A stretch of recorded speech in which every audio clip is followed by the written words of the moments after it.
going on, everyone? Welcome on into the ID at Xbox Showcase right here on Twitch Gaming. Now, I am one of your co-hosts today, Story Mode Bay, and I have the honor of being joined by the incredible Trisha Hirschberger. Trisha, how are you doing today? I have the honor of being joined by the incredible Story Mode Bay. No! How are you so doing exciting. Today? Yes. Right? I'm doing good. I'm really excited. I mean, Brianna and I today are going to walk you through so many exciting things. We're going to unveil new games. We're going to talk about indie games. I love my indie games. So on today's show, we're going to be showcasing and celebrating indie Xbox games, right?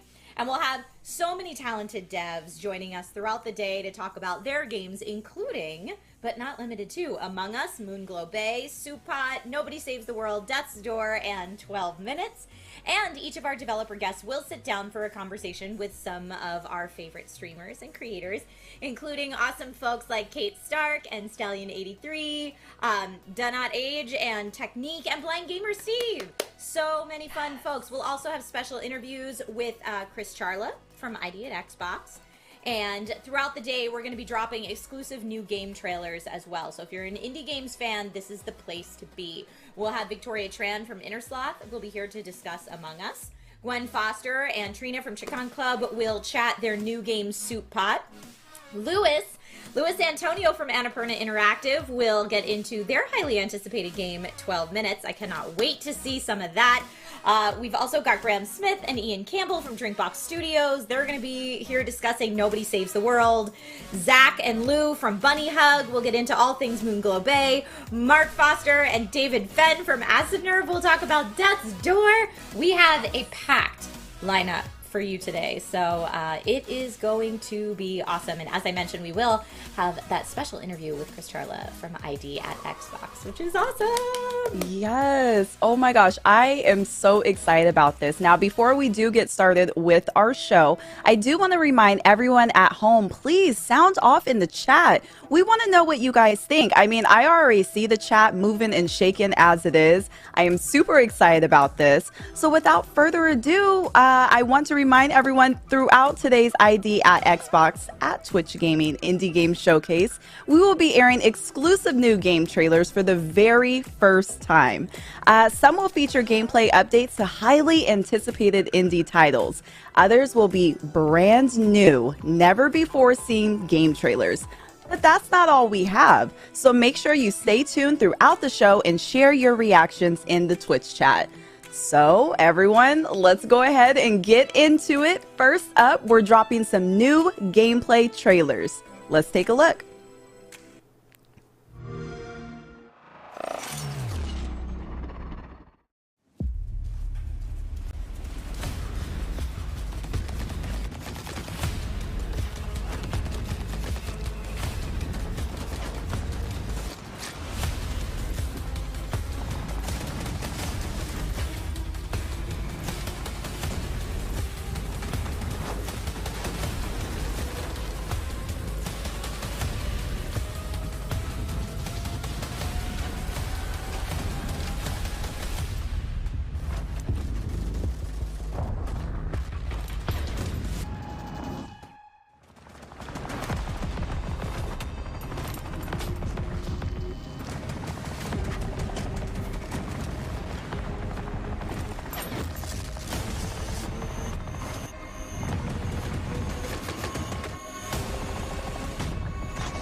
Agents entering Cluster 13.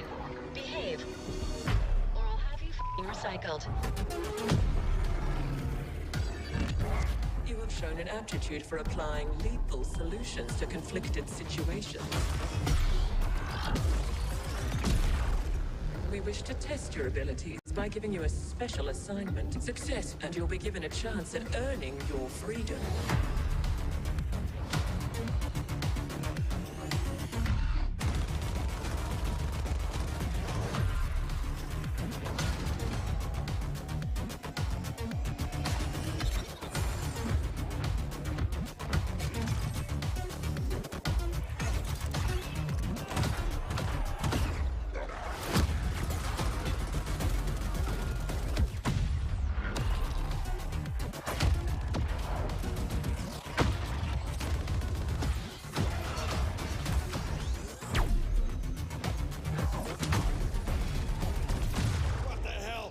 Trying to kill me?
All right, Voidtrain. I see what you're doing there. Voidtrain looked really cool, that last one that we just saw. I was getting like a Outer Wilds meets Abduction kind of vibe from that. Brianna, were there any of those trailers that particularly jumped out at you? Yeah, I mean, I was kind of looking at, I think it was called Wild at Heart. It almost reminded me of Don't Starve a little bit. It looks like you're trapped in the forest, maybe with a friend. I'm very excited. I mean, Xbox came out of the gate swinging with this showcase. I am beyond excited to see what's next up.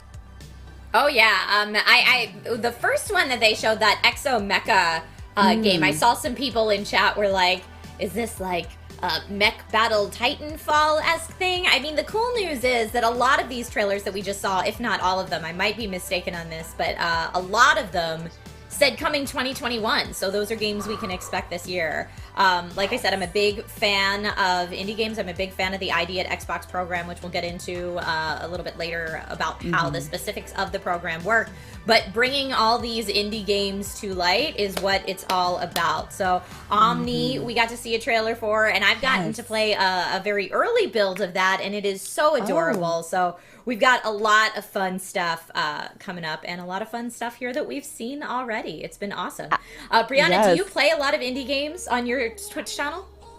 I do. I kind of switch off. I mean, my favorite thing about indie games, honestly, is the art style. I am such a sucker for not only good graphics, but just visually appeasing games. And I feel like with indie games, you get so much of that.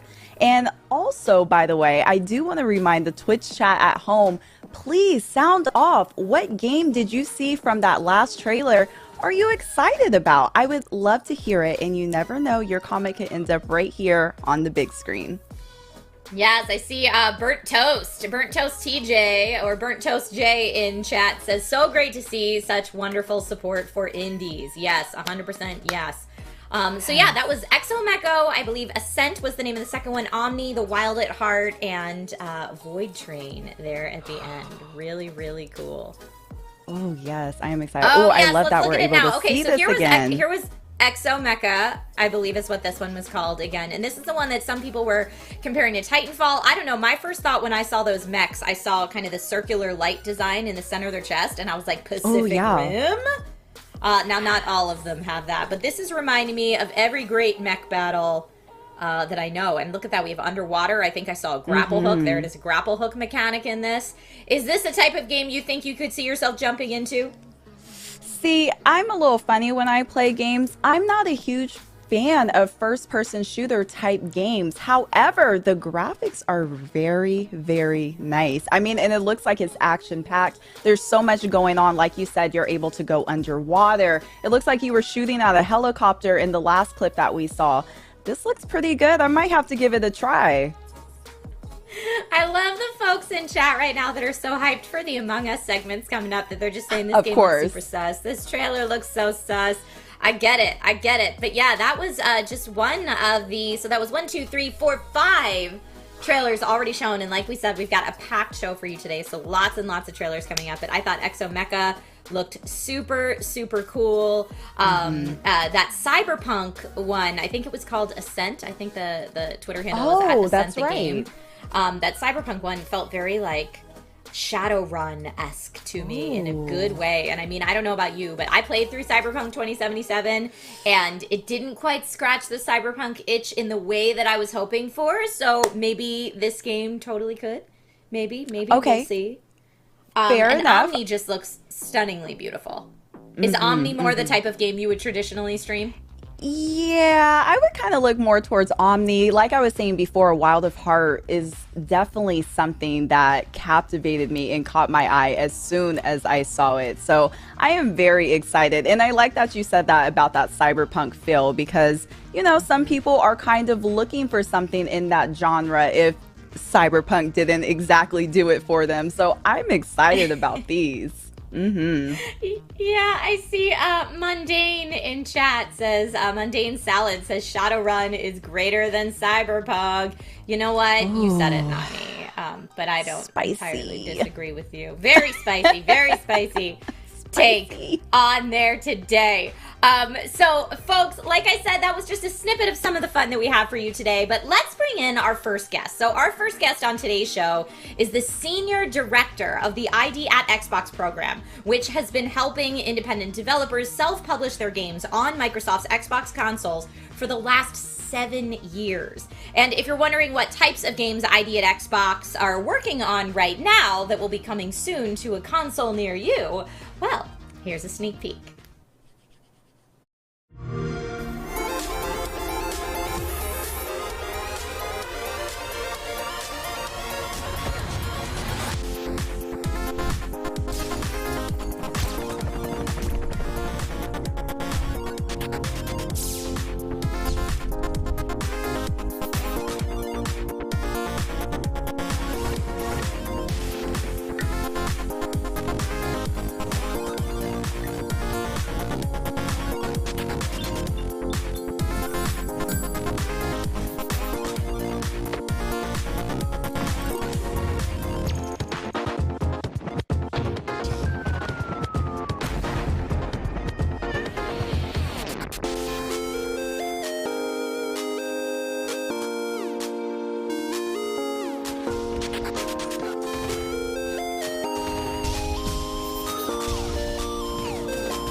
Hello, Chris. Thank you so much for joining us. How are you feeling today?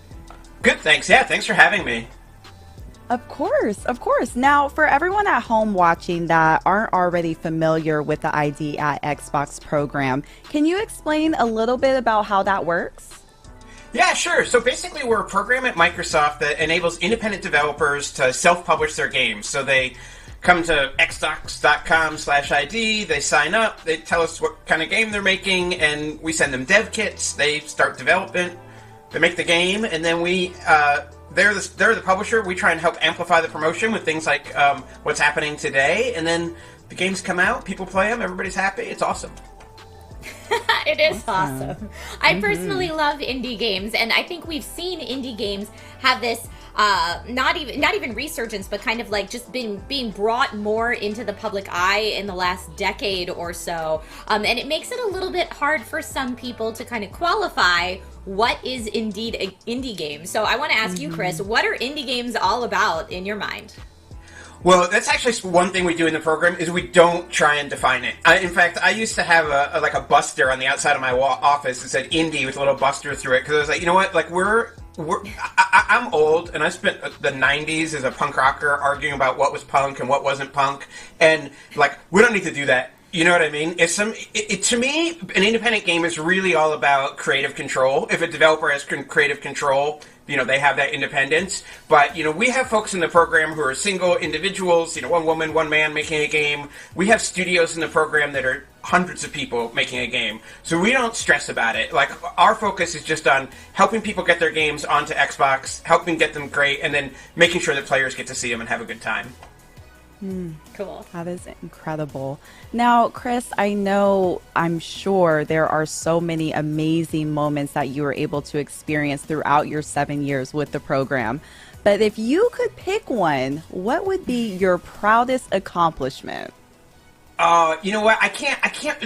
The thing that like really gets both me and the whole team on ID going is really like when we're able to help a developer like. A lot of times, especially a first game, like ship that first game, and that like always feels great. Or when we're able to work with developers from like all over the world, like we work with developers in more than 100 countries on every single continent except Antarctica, is really cool. So it's hard to pick a proud moment, but maybe my favorite moment was.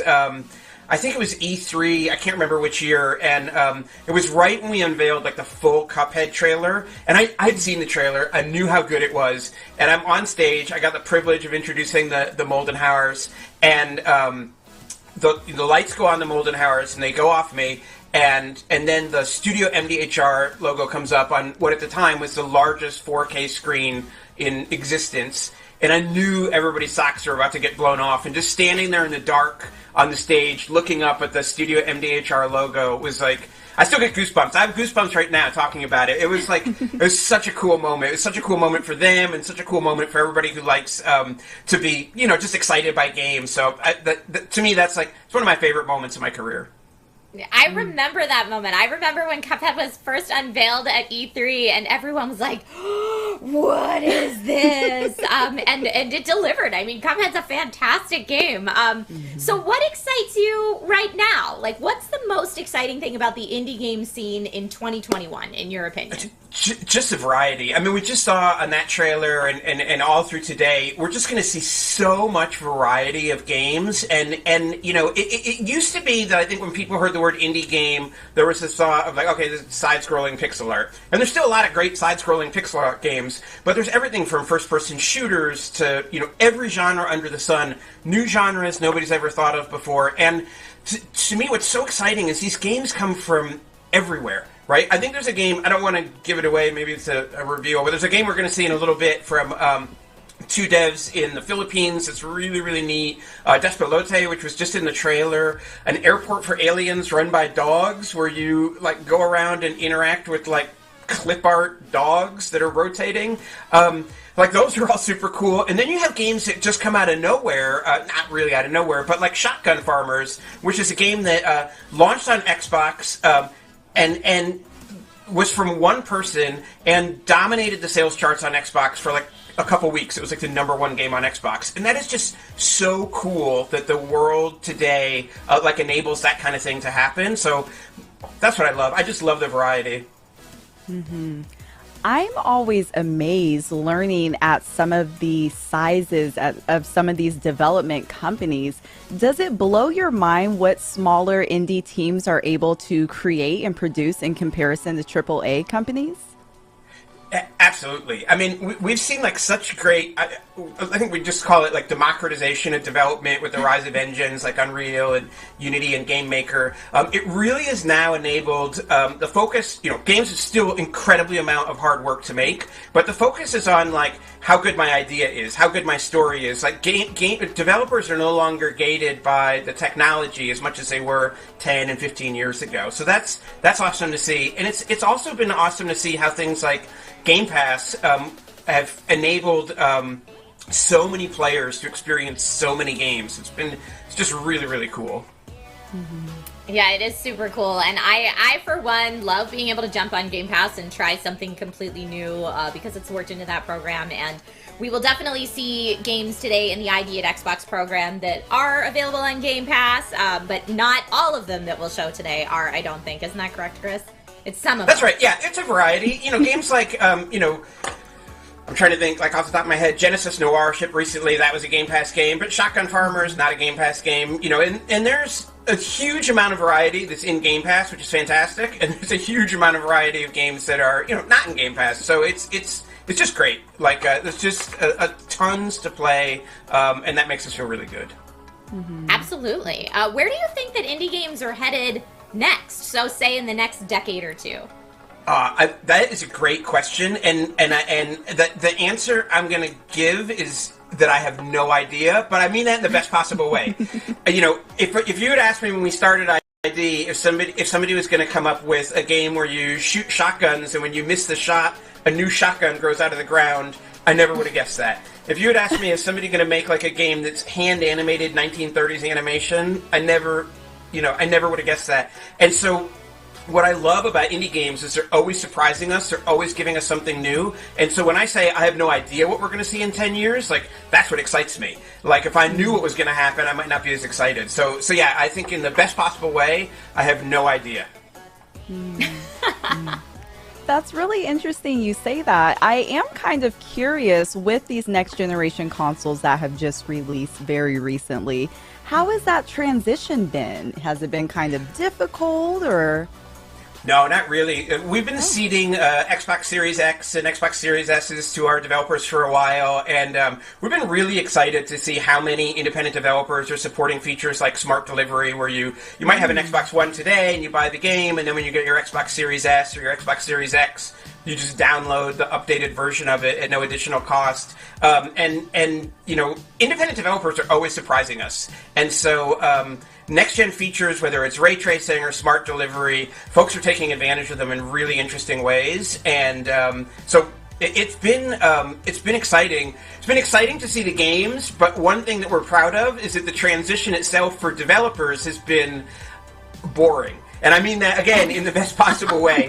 That, they get this new system and they can start taking advantage of the power of it, but they don't have to get a PhD to figure out how to use it. And so, that is kind of always our goal, to make it as easy as possible to ship so that the focus for developers can be on their game, on taking advantage of the hardware, not like fighting against the hardware and just being excited they got something to run. Mm-hmm. Yeah, in that context in particular, boring is fantastic for the indie Exactly. devs, I'm sure. Right. So speaking of indie devs, what advice would you give to any dev teams out there who might be watching who would want to apply to ID at Xbox? Yeah, just reach out. It's xbox.com/ID. You can see from today and from the 2,000 games that have come through the program in the last 7 years. We love variety. We're eager to support like all developers, especially if you're a new developer, this is your first game, maybe you're not from the United States or you're from a different territory, like, please apply. We're really eager to help you get your games on the platform. There's a huge audience of players who want to play your games. I don't want to be crass, but independent developers on Xbox have earned more than $2 billion, like way over $2 billion in the last 7 years from shipping their games. And that just feels really good because it means that we have a sustainable marketplace where developers can have success and keep making their games. And so I guess that would be my message. There is a lot of success on Xbox, whether it's getting millions and millions of people to play your game through Game Pass, just shipping your game and having lots and lots of people play it and enjoy it. Please come aboard. Mm-hmm. Wow, Chris, I want to thank you for taking the time to spend and chat with us. But before we do say goodbye, can you let everyone at home know how to apply to the program? Yeah, absolutely. Devs just need to go to xbox.com/ID, and you can fill out an application there. I think it maybe takes like 5 or 6 minutes to apply. And, that's the easy part. The hard part is making the game, but the part of building a relationship with Microsoft and everything like that, we try and make that as easy as possible. Mm-hmm. Mm-hmm. Awesome. Well, again, thank you so very much for joining us today. This has been so enlightening to kind of take a peek behind the curtain at how all of this works. It has been so lovely having you, Chris. If people want to find you online, is there a place that they can follow you personally, or should they just follow ID at Xbox? They can follow at ID_Xbox, or I'm at IOCat on Twitter. Awesome. Perfect. Chris, thank you so much for popping by today, and hopefully we'll see you here on Twitch Gaming again soon. Absolutely. Thanks a lot, Thank guys. you. Bye. Oh, that was so awesome. And it seems almost simple for developers to apply. I didn't know that it was almost that easy. That's pretty cool. Yeah, go to a website and it takes about 5 or 6 minutes. And I've known about the ID at Xbox program for years and how it helps indie devs get their games out there and get their games finished. And what an awesome program it is. But yeah, I also didn't know how easy it was for devs to apply. So for anyone watching this who has a game mulling around up here, even if it's just in concept phase, Xbox.com/ID is what Chris told us, and fill it out there and see if you can help, if Xbox can help bring your game to reality and, you know, bring it to Xbox consoles. Oh my gosh. I mean, I feel like what Chris was saying, sometimes starting is the hardest part, but to even put your foot in the door by applying to the program, I mean, oh my gosh. I know there's some developers in the chat watching. Go ahead and get started. I see you guys in there. Let's do it. Yeah. Yeah, I absolutely love, like I said, I've been following this program for a while. When you go to a convention like an E3 and you go to kind of Microsoft's convention floor booth, like their section of it, there's always an ID at Xbox section. And whereas a lot of people go in and kind of hunt for the big AAAs, I'm usually scanning the floor for the ID at Xbox section, because that's where I'm going to go and find the games that, like you said, Brianna, you know, if you're in it for art style, if you're looking for like the game that brings out all the feels that you need to have a tissue box handy for, if you're looking for those fantastic scores and compositions, a lot of times that's where I'm like, ooh, I will find something really unique that maybe I haven't checked out here, which is it's just fantastic. And, you know, as we mentioned, Cuphead was an ID at Xbox game. There's so many, I believe Oxenfree might have been originally as well. So many great games, and I know people in chat are teasing and hoping for games that we will talk about a little bit later in the show as well. So don't worry, we've got lots of stuff coming. We do. We have so much coming. But up next, everyone, streamer Kate Stark will sit down with the team behind the new game Moonglow Bay, which takes place along the peaceful eastern Canadian coastline during the 1980s. In Moonglow Bay, you play as an old rookie angler struggling to keep your business afloat while coming to terms with the death of your lifelong partner, sorry. There's the feels, but after exploring the world a little bit, you come to learn not everything is what it seems. Let's take a look at the trailer.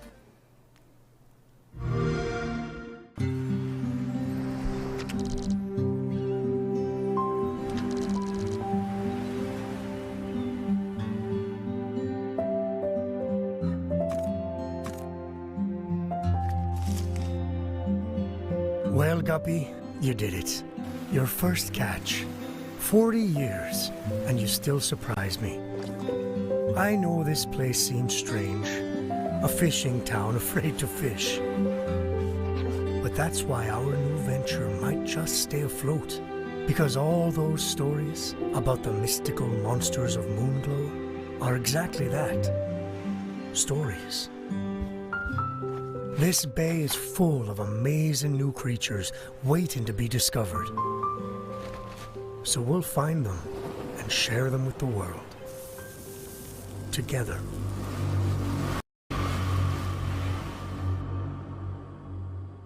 As long as this book is by your side.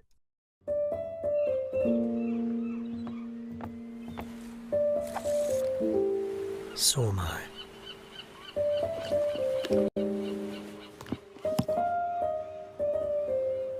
Welcome home.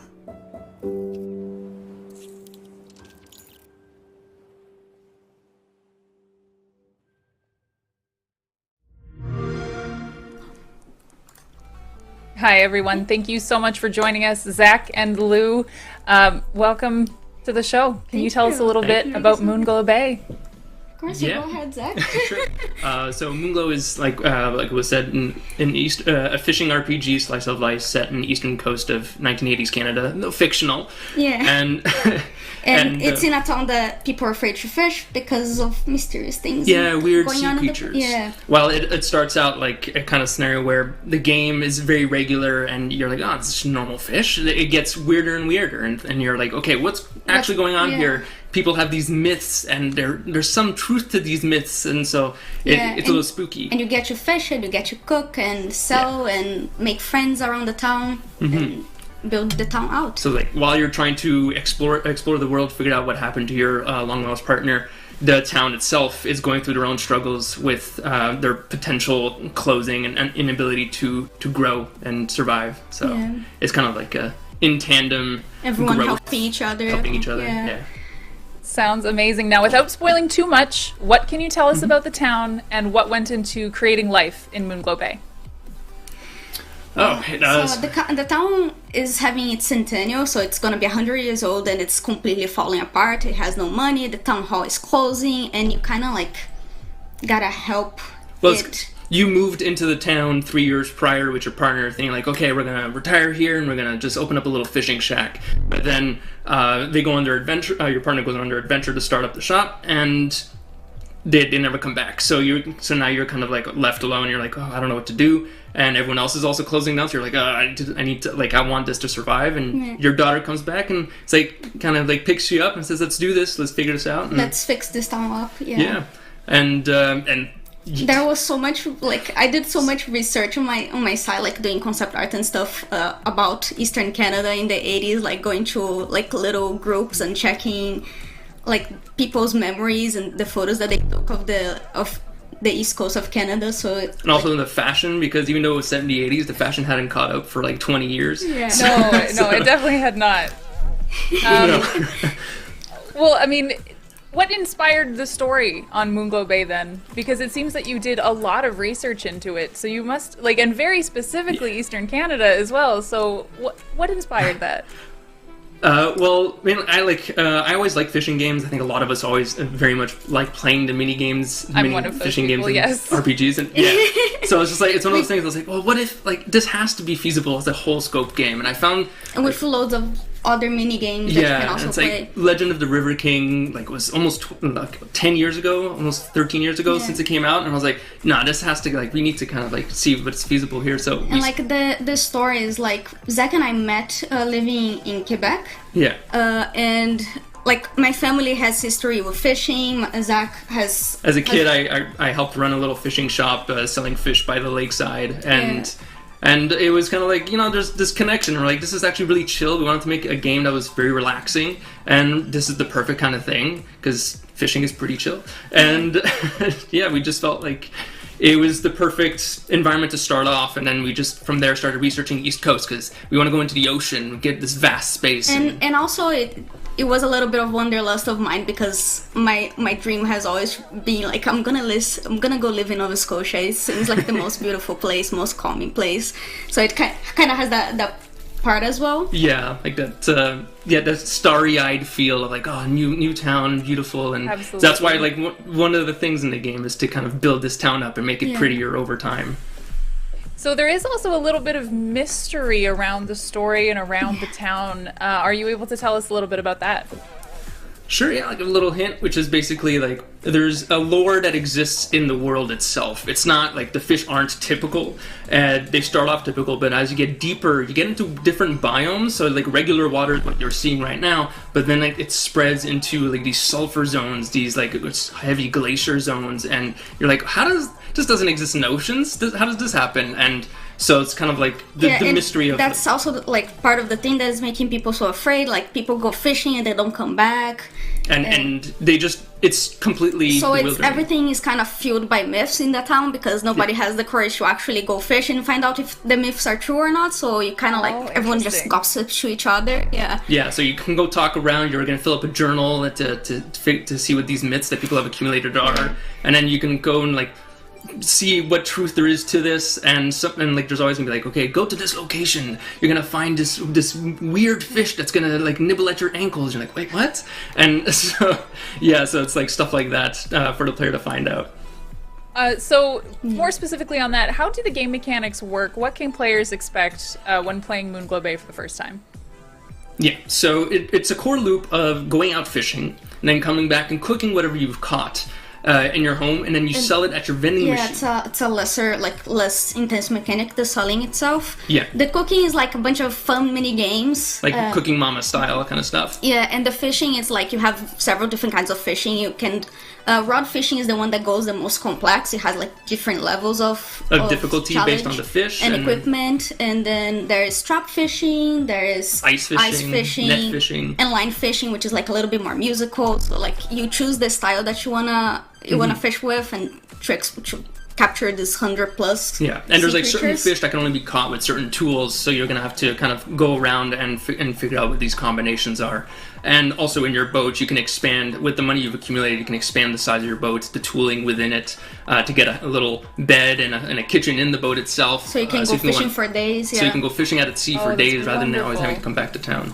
Yeah. I love the sound of that. Now, I know a question that a lot of our audience is going to be wondering and asking, and I am myself, can you pet the dog? Because I noticed there's a dog. Yes. Can you pet the dog? You can pet the dog is gonna follow you. He follows you around. It's your little companion. His name is Waffles. Yeah. He's adorable. Waffles! Yes. Oh, I'm in love with this game already. This is my new comfort game for sure. Lou, you were mentioning the art style. What inspired and influenced the art style for this game? So, Zach and I, like, ever since we met, we did a bunch of, like, little mock-ups and stuff, trying to figure out, like, what game do we want to make? And it started from the principle that Zach does voxel art. And also, like, I wanted to bring something really relaxing. So one of the things that, it doesn't look like it because it's all squared and it's, like, has a specific palette and stuff. But one thing that inspires me a lot on their direction is, like, Ponyo from Studio Ghibli, the movie. Yes. Yeah, so it's kind of like, as well as Animal Crossing, like, and the old Harvest Moons from the GBA. So all those things that are very relaxing games, that kind of slice of life, and all the colors are much softer. Yeah, it's all intentionally like catered so you don't feel intimidated by anything, even if like our myths are a little bit spooky kind of thing. So yeah, we kind of wanted the player to just like get home from work, in this case, like finish work, and then like maybe open the game and just relax and distress from life. I'm seeing a lot of people in chat mention that exact thing, so I think you're on the right track. What sort of playtime can people expect? Is it single player? Is it multiplayer? What do we think? It's single player and couch co-op. Couch co-op. It can be drop in, drop out. Like it's more of a style of like assist. So if you're having difficulty catching a fish, your friend can just like, or your daughter or anyone can just grab the controller and say, I'm gonna help you catch this fish. And you can grab onto your player one and pull with them to pull the fish in. So you go alongside the story and stuff, and the playtime. The playtime, we're estimating roughly around 10 to 12 hours. Depends if you want to be a completionist and try to get all the 100+ fish in the game. And all the side quests and stuff, or if you just want to follow or if you just want to gun through the story. Yeah. So just depending on how players want to play. I love that. Yeah, so the range can be pretty big. Yeah, absolutely. Now, what are you most excited, as the developers, what are you most excited for players to experience when playing this for the first time? For me, I'm excited to see how people react to the fish that they pull up, because we get really weird with their designs. And oh god, I really love, like, for me, the whole friendship system, like how you can become best friends with people in town and they can tell you like their life stories, or you can help them with their little struggles and stuff like that. That is the kind of things that I love in games. So I'm looking forward to people seeing that as well. Mm-hmm. That's fantastic. Yeah. Now tell us really quickly about scripting an indie game, and how is it challenging with that aspect of game design? It's chaotic. It's one of those things that initially you're gonna have a set idea where you're like, okay, you have this goal, and it's gonna be so big. Oh yeah, you're gonna have a set idea that's massive. The scope is always gonna be huge, and then you kind of, as you're building out, you kind of build the first section, and then you're like, okay, how long is this gonna be? And then you play through, and you're like, all right, yeah, that. And can we keep pulling out this amount of like story and work and being through the entire game. So, like, we've been making this game for over 3 years, yeah. And a lot of iteration has gone through, and we're just like, okay, we have to keep cutting. And it's interesting because we also we're still developing the game, and like as we develop it, we play it, and the storyline actually doesn't fit very well, so maybe we're gonna have to change it, and it goes a lot of work kind of goes down. But the big thing is that we've always kept like the main beats of the game, and so long as you can tie between all of those beats, then the length between it is not what matters so much in terms of how long that is. If you can tie them cleanly, then I think the players will always be happy with it because they're going to feel satisfied in the storytelling. Yeah. Right, and you were mentioning through the storytelling and a little bit earlier that there is a good amount of lore in the game, and I'm understanding that the lore is definitely playing a bigger role than I may have thought. Can you tell us a little bit about the lore?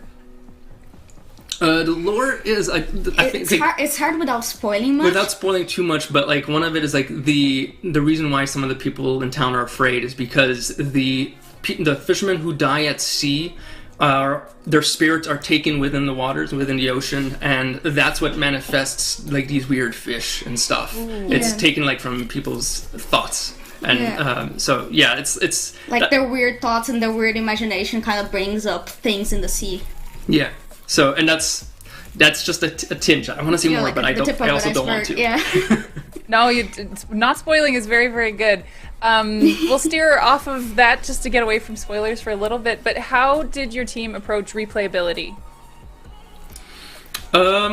Yeah, so that was a little hard on the story. The story part. It's mostly like we're trying to make different challenges in the fishing itself, even though it's a relaxing game, but we still wanted to give different levels to the types of fishing. Yeah, and it's one of the big things is that adding value to that replayability, and all the way we've done it is tying to that story. Plus because the lore is so interesting to player base. Every bit of thing that work you're doing, every added work you're doing goes towards that story, and you've got a lot of collecting. So if you want to, that's one of the reasons why we added so many fish, because we want to people to always have a surprise when they're playing the game. There's always something new, and different zones have different new stuff for you to. So you don't have to 100% all the fish in the game to complete the game, but you can keep going after that and learning more of the stories. As someone who likes to replay comfort games like this, and I think I would classify this as a bit of a comfort game, I'm very, very happy to know that there is that option. Before we say goodbye, because this has been lovely speaking to both of you, how can people follow you for updates on Moonglow Bay? So we have the Moonglow Bay Twitter account, an Instagram account, a Facebook page. It's all at Moonglow Bay. And we also, the studio itself is at Bunny Hug Games. On Twitter. And also, there is our publisher that is also going to be giving a bunch of updates, which is at CodeSync, like coat and a sink. Yeah. Okay, that's wonderful. Yeah, so that's where we can find. Thank you so much. Thank you very much. I know I'm excited to be taking these updates, and I'm going to be wishlisting that as soon as I get off of here. Thank you so much for your time, and let's send it back to Story Mode Bay and Trisha Hirschberger. Yeah. See ya. See ya. Bye. Thank you, Kate, and thank you, Zach and Lou. What a fun look at Moonglow Bay.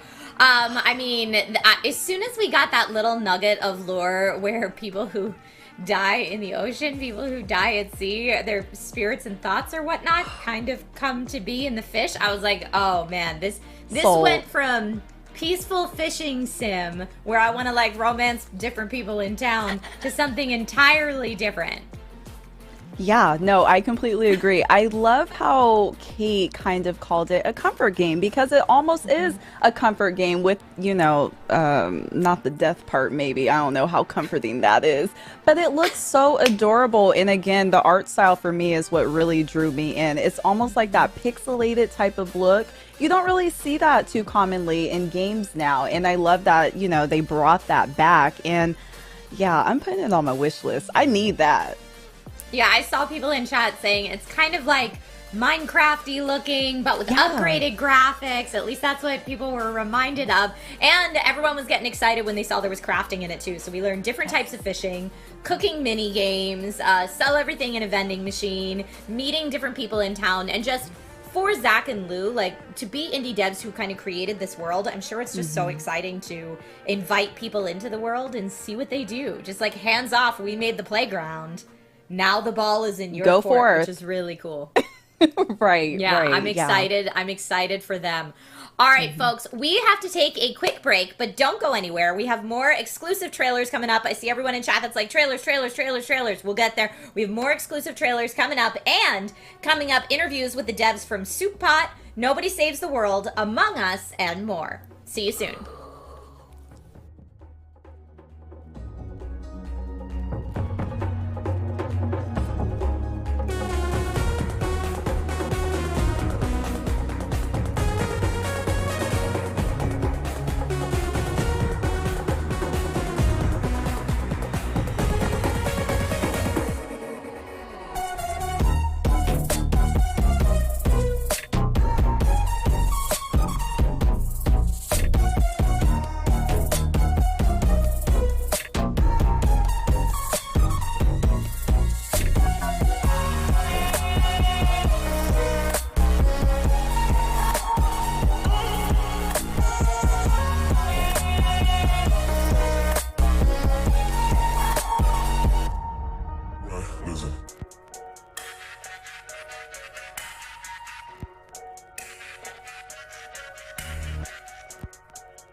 Welcome back, everybody, to the ID at Xbox Showcase right here on Twitch Gaming. My name's Trisha Hirschberger, and I am joined by the fantastic Story Mode Bay today to tell you about all things going on the indie scene from Xbox. Yes. Oh my gosh. Like we were saying earlier on in the show, we have such an incredible lineup for all of you. Coming up soon, Blind Gamer Steve will sit down with the team behind Soup Pot, and later on we'll be talking to Victoria from Among Us. I know everyone in the chat is waiting for that interview about the new map that will be dropping in the game on March 31st. But first, we have more exciting game trailer reveals for you. From drifting across gorgeous rally racing landscapes to surviving the cold and desolate wilderness, our next announcements are coming to the Xbox platform soon. Let's take a look.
Yellow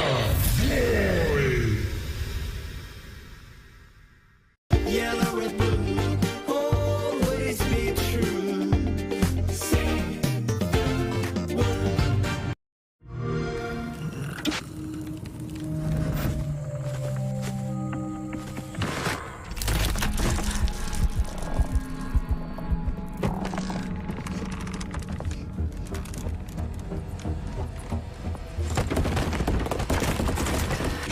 Meet the creepy, AI-driven Mr. Peterson.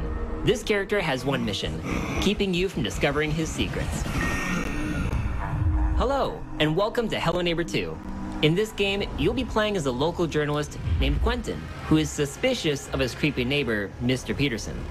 For those new to the Hello Neighbor franchise, this is Raven Brooks, the sort of town where everyone keeps to themselves and goes about their lives. Normally, you would too, except a bunch of people have gone missing. And there's just something strange about your neighbor, Mr. Peterson. Everyone is afraid of him. There have been rumors of children going to his house and never being heard from again. Some people say he likes to lock people up in his basement. But no one has any proof. So people just try to avoid Mr. Peterson, his odd house, and ignore the strange sounds coming from his basement at night. You have a feeling that Mr. Peterson is behind all of the neighborhood disappearances, but no one believes in your ideas and theories. And while you normally wouldn't break into someone's house, you're the only one who believes something is wrong and has the guts to uncover the truth. When you break into Mr. Peterson's house, you'll be going against an AI that is constantly evolving. Our goal for Hello Neighbor 2 is to provide unique player experiences. This is an experience that is driven by the community.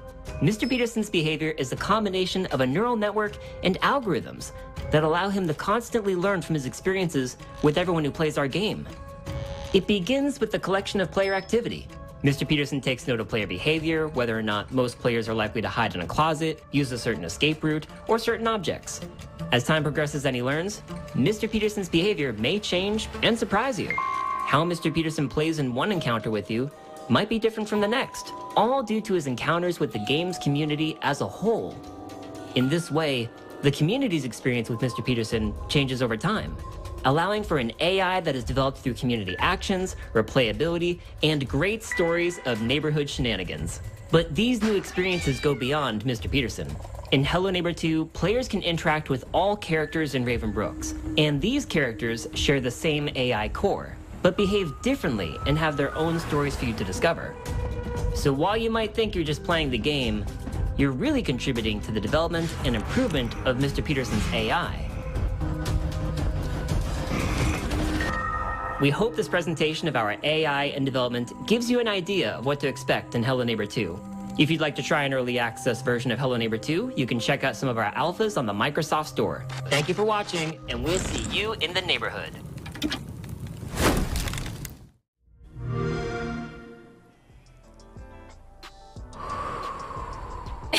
Here we go. Here we go. Oh, are you a Hello my Neighbor gosh. fan, Brianna? So I played the first one and I was kind of petrified. Like, he was finding me from every little corner. I remember trying to hide in the rooms and he was right there waiting for me. So the fact that they're making a second one and he's even smarter than the first game, I'm nervous. I'm very nervous.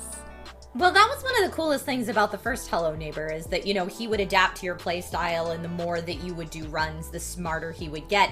But now not having it only be your runs, but the entire community's runs that Mr. Peterson's learning from is frankly quite terrifying to me. Although I'm super interested that they said that the other neighbors will all have stories and will be able to interact with the other neighbors as well. That's super cool. I love that in Hello Neighbor 2 we get a little bit of a motivation as to why we're invading this man's house, whereas I feel like in the first Hello Neighbor you're just like those meddling kids. Yes. That are bugging Don't our throw neighbor. your ball over in my yard again. And yeah, exactly. Yep. Now, I was going to say I was very happy to see that Team 17 is coming out with another game. They're the same developers that made Overcooked, and even the style of the game, it looks very 80s and retro and almost futuristic in a way, which is super exciting to see. The first trailer that we saw with the car driving, again, a beautiful art style. I mean, wow. These trailers are blowing me away. It is a great time to be a gamer.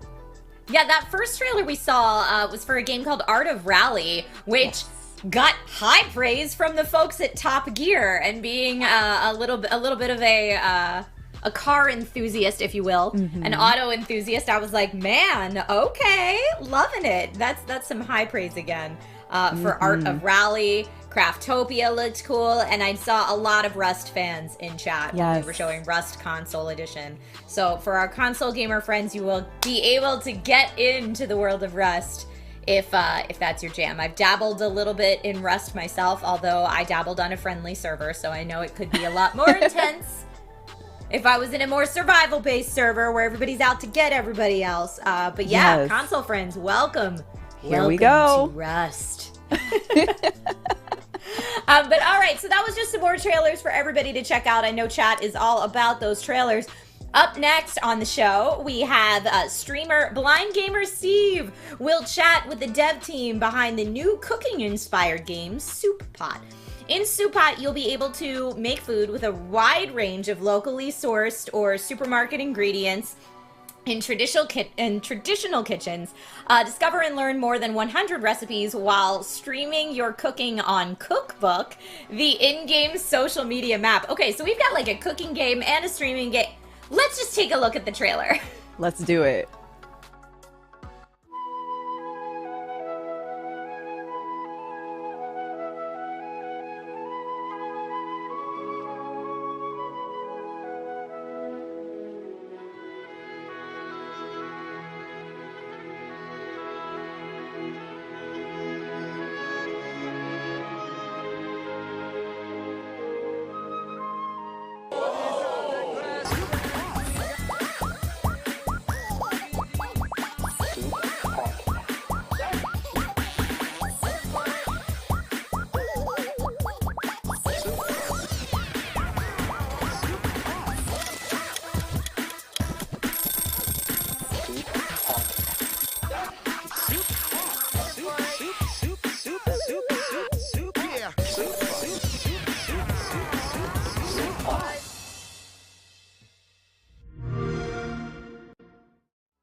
Oh, awesome.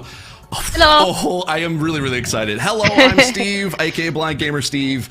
And to introduce our guest stars is what I'm here to do. It really makes me happy to introduce to you Gwen and Trina from Chicken Club Studios. Hello, Gwen and Trina. How are you? Hello, Steve. Hi. Hello. Was there anything?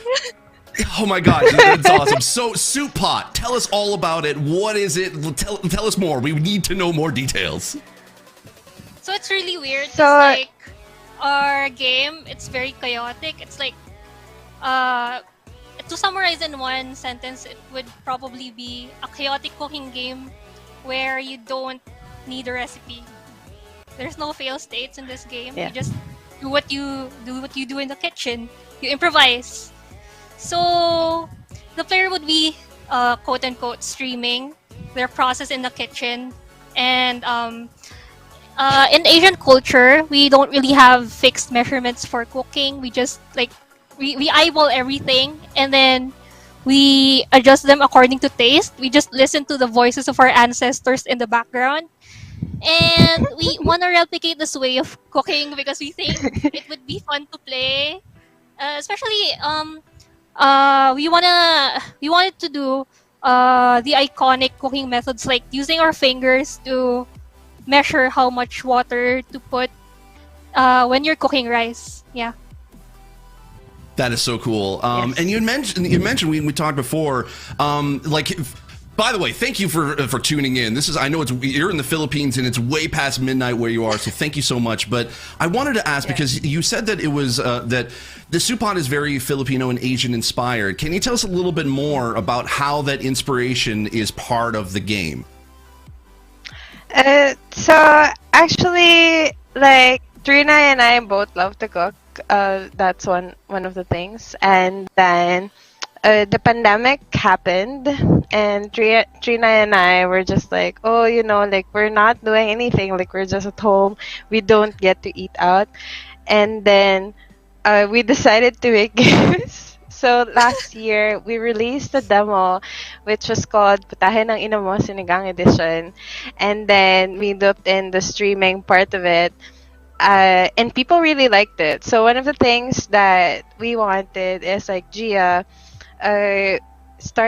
we asked Gia to do sound design where she talks about she says the ingredients names, and that carried over into our actual game. Like when we saw how much people enjoyed the demo and they really like it, like we feel like we're filling in a gap where it's not too serious gaming, like it's not instructional, like we want to recreate as much as how you would be in the kitchen, which is you measure by feeling, you fix things as you go, things can get messed up, and like we just want to bring in that fun into the game and make it a game. Like the fact that when you look at games in general, cooking game is always like a mini game, just like a side thought. And we both love cooking, like we both love food also, so we wanted to put cooking itself as the focus of our game. That is so awesome. Now, we did see actually a little bit in that trailer that there's a social network in this game called Cookbook. Can you tell us a little bit about that and how that ties in to the progression system in the game? So Cookbook itself, we wanted a way to wrap the game, and then it's essentially like fake Facebook where you could look in and then you have like tasty like videos, and you learn. There's also the current news. Yeah, there's also current news, and then essentially like you learn by watching videos of the game, so you also learn techniques like through a combo fighting system that we want. But then there's also an accessibility option where we've made it so that you could actually remap the controls so that you could adjust the game to your playstyle. And which is something that was I was going to ask important about that actually, because of course I'm an accessibility advocate and consultant, so accessibility is very much a big part of my life and what I do. So what are the other accessibility features that you're going to actually have in Supot? So one of the things that like we really care for is dyslexia. Like one of our team members has dyslexia, so that's very important to us. That was a very long discussion, whether we put in like QTE or whether and to balance that so that people feel like they're progressing in the game. Another thing is that Trina is designing, colorblind filters so that we make sure that the game is also playable to people who may not see the colors. We've added in like the reactions, like the lines, so that you have like sort of an indicator of what's happening in the kitchen.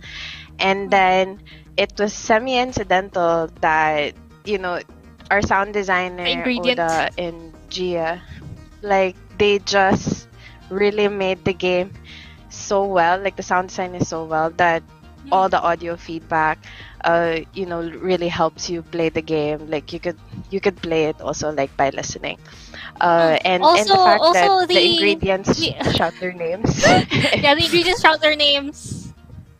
That is so cool. I can't wait to be able to try that out.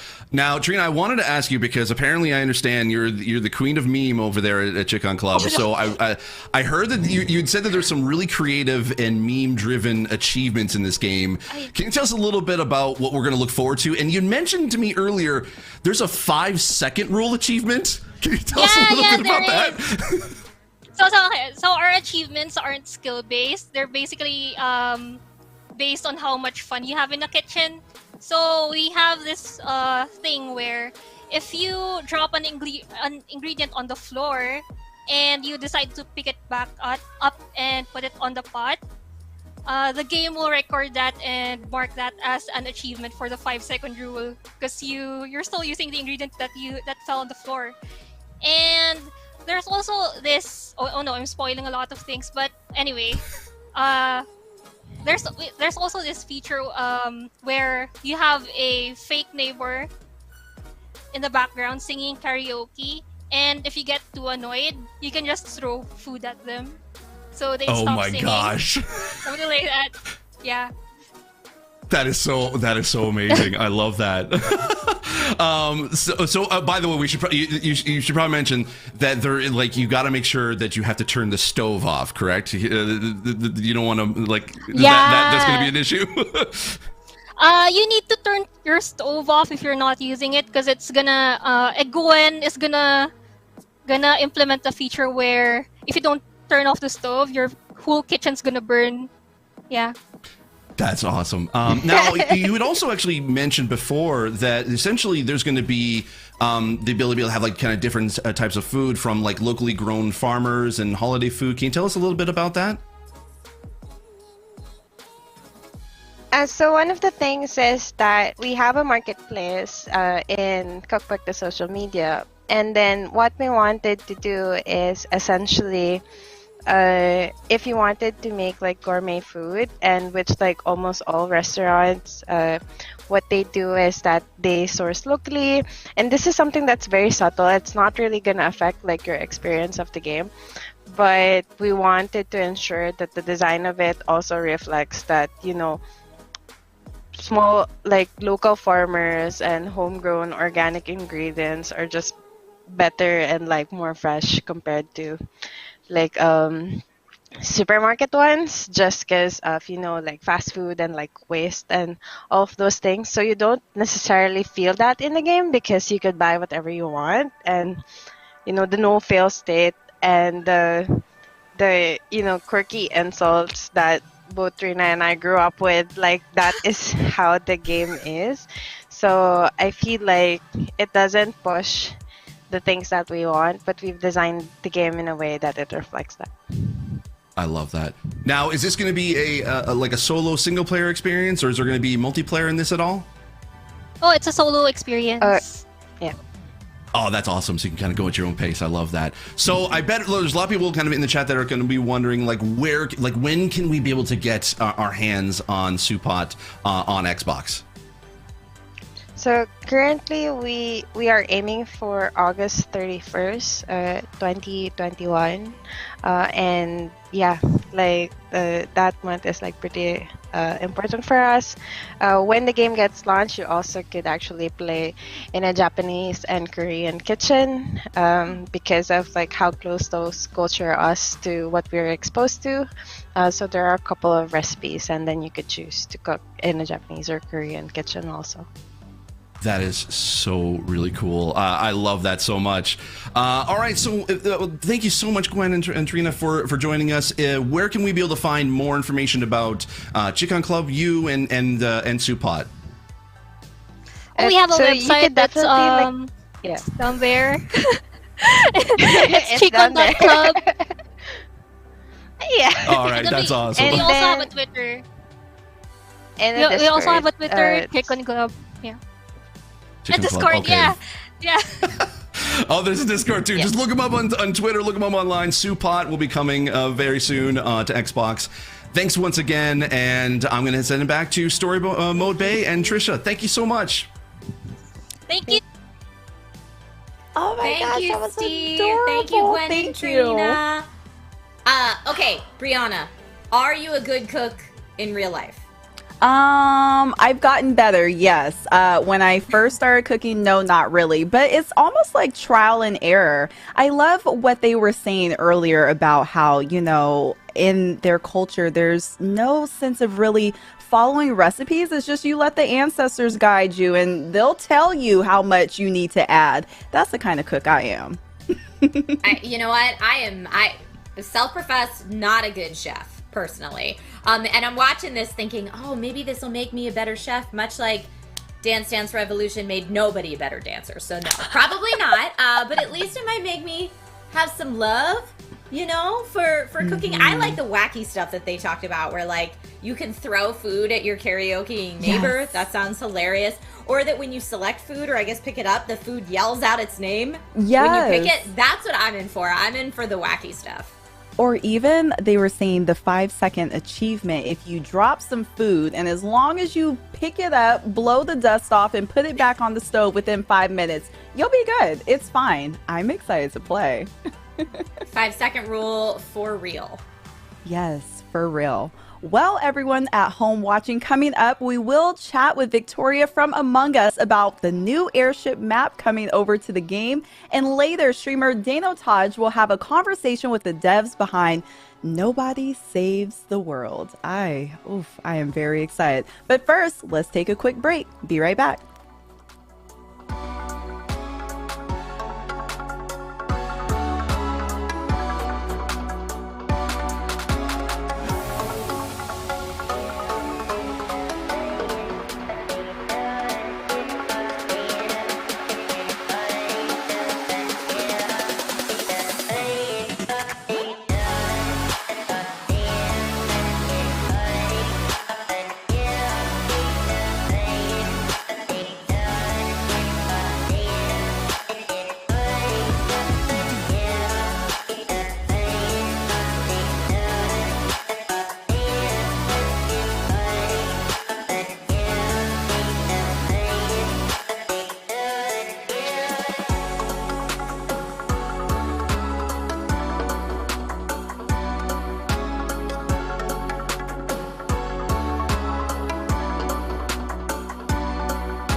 and welcome back to the ID at Xbox Showcase right here on Twitch Gaming.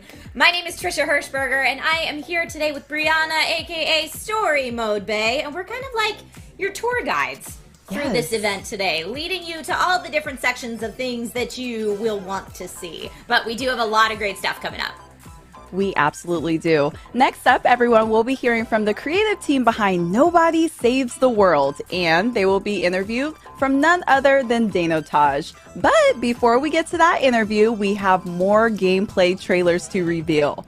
From the Battle of Normandy to the scrum of medieval combat, this next batch of games promises something for everyone. Let's take a look. Demon Turf.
It's time for my butt to sit on your throne.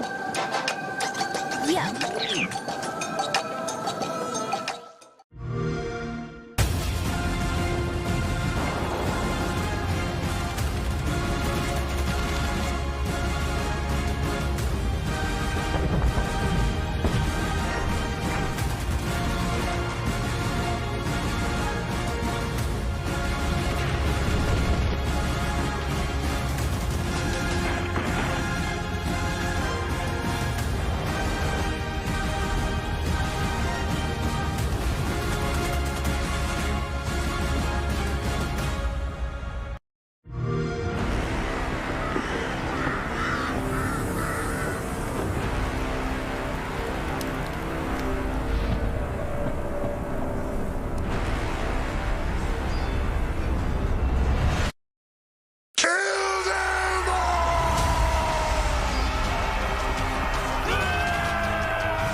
We make our stand here and now! No!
That was a peaceful last trailer. It was so yep, calm. Exo One, the gliding sim.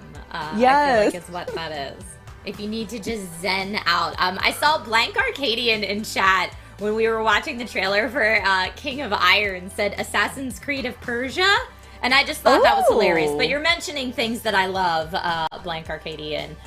So King of Iron might be right up there as well. Brianna, did you have any of those trailers that jumped out at you that you were like, yes, I gotta play that? Yeah, that first one, Demon Turf, I think it was called, definitely caught my eye. It's kind of like a 3D platformer, but what I liked about it is they kind of experimented with that 2D style a little bit as well. So yeah, I'm excited about this. Also, what I'm equally as excited about is our very next interview coming up. Up now, streamer Danotage is going to connect with the devs behind Nobody Saves the World. From the developers of Guacamelee, oh, I love that name, comes Nobody Saves the World, which is a twist on an action RPG in which you play many different character forms, each with their own unique gameplay mechanics. You get to explore a vast overworld, clearing generated dungeons in an effort to beat back the calamity and save the world. Let's check out the trailer.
Yo, wow, that trailer was awesome. I've seen that like 3 times now. It's fantastic. My name is Danotage. Hello, everybody. I'm joined by the lovely, lovely human beings named Grant Smith and Ian Campbell from DrinkBox Games. The lovely people that brought you Guacamelee and Guacamelee 2 now bring you Nobody Saves the World. Hi, guys. Hey, how you doing? I'm doing fantastic. That, like, I'm not joking, that trailer gets me amped every single time. I've seen it like 4 times now, and it's fantastic. The music's a bop. The game looks fantastic. Let's talk about it. There's so many things to get into. We don't have a ton of time. Let's dive right into it. What do you guys want to start with? We got all kinds of things. Well, we can explain a little bit about the gameplay, how it works, and what we're going for with the game. Yeah, please. I guess Nobody Saves the World. Well, to start off, that naked gray baby that you saw that picked up the wand at the start of the trailer there, that's Nobody. That's who you start the game as. And so, like, right at the start of the game, you find this magic wand, which allows you to change your form into different types of forms. So the game is basically like a top-down RPG, action RPG, but as you're playing, you're progressing through this form tree, and you're unlocking new forms and playing as different forms and experiencing like completely different types of gameplay with each kind of the forms.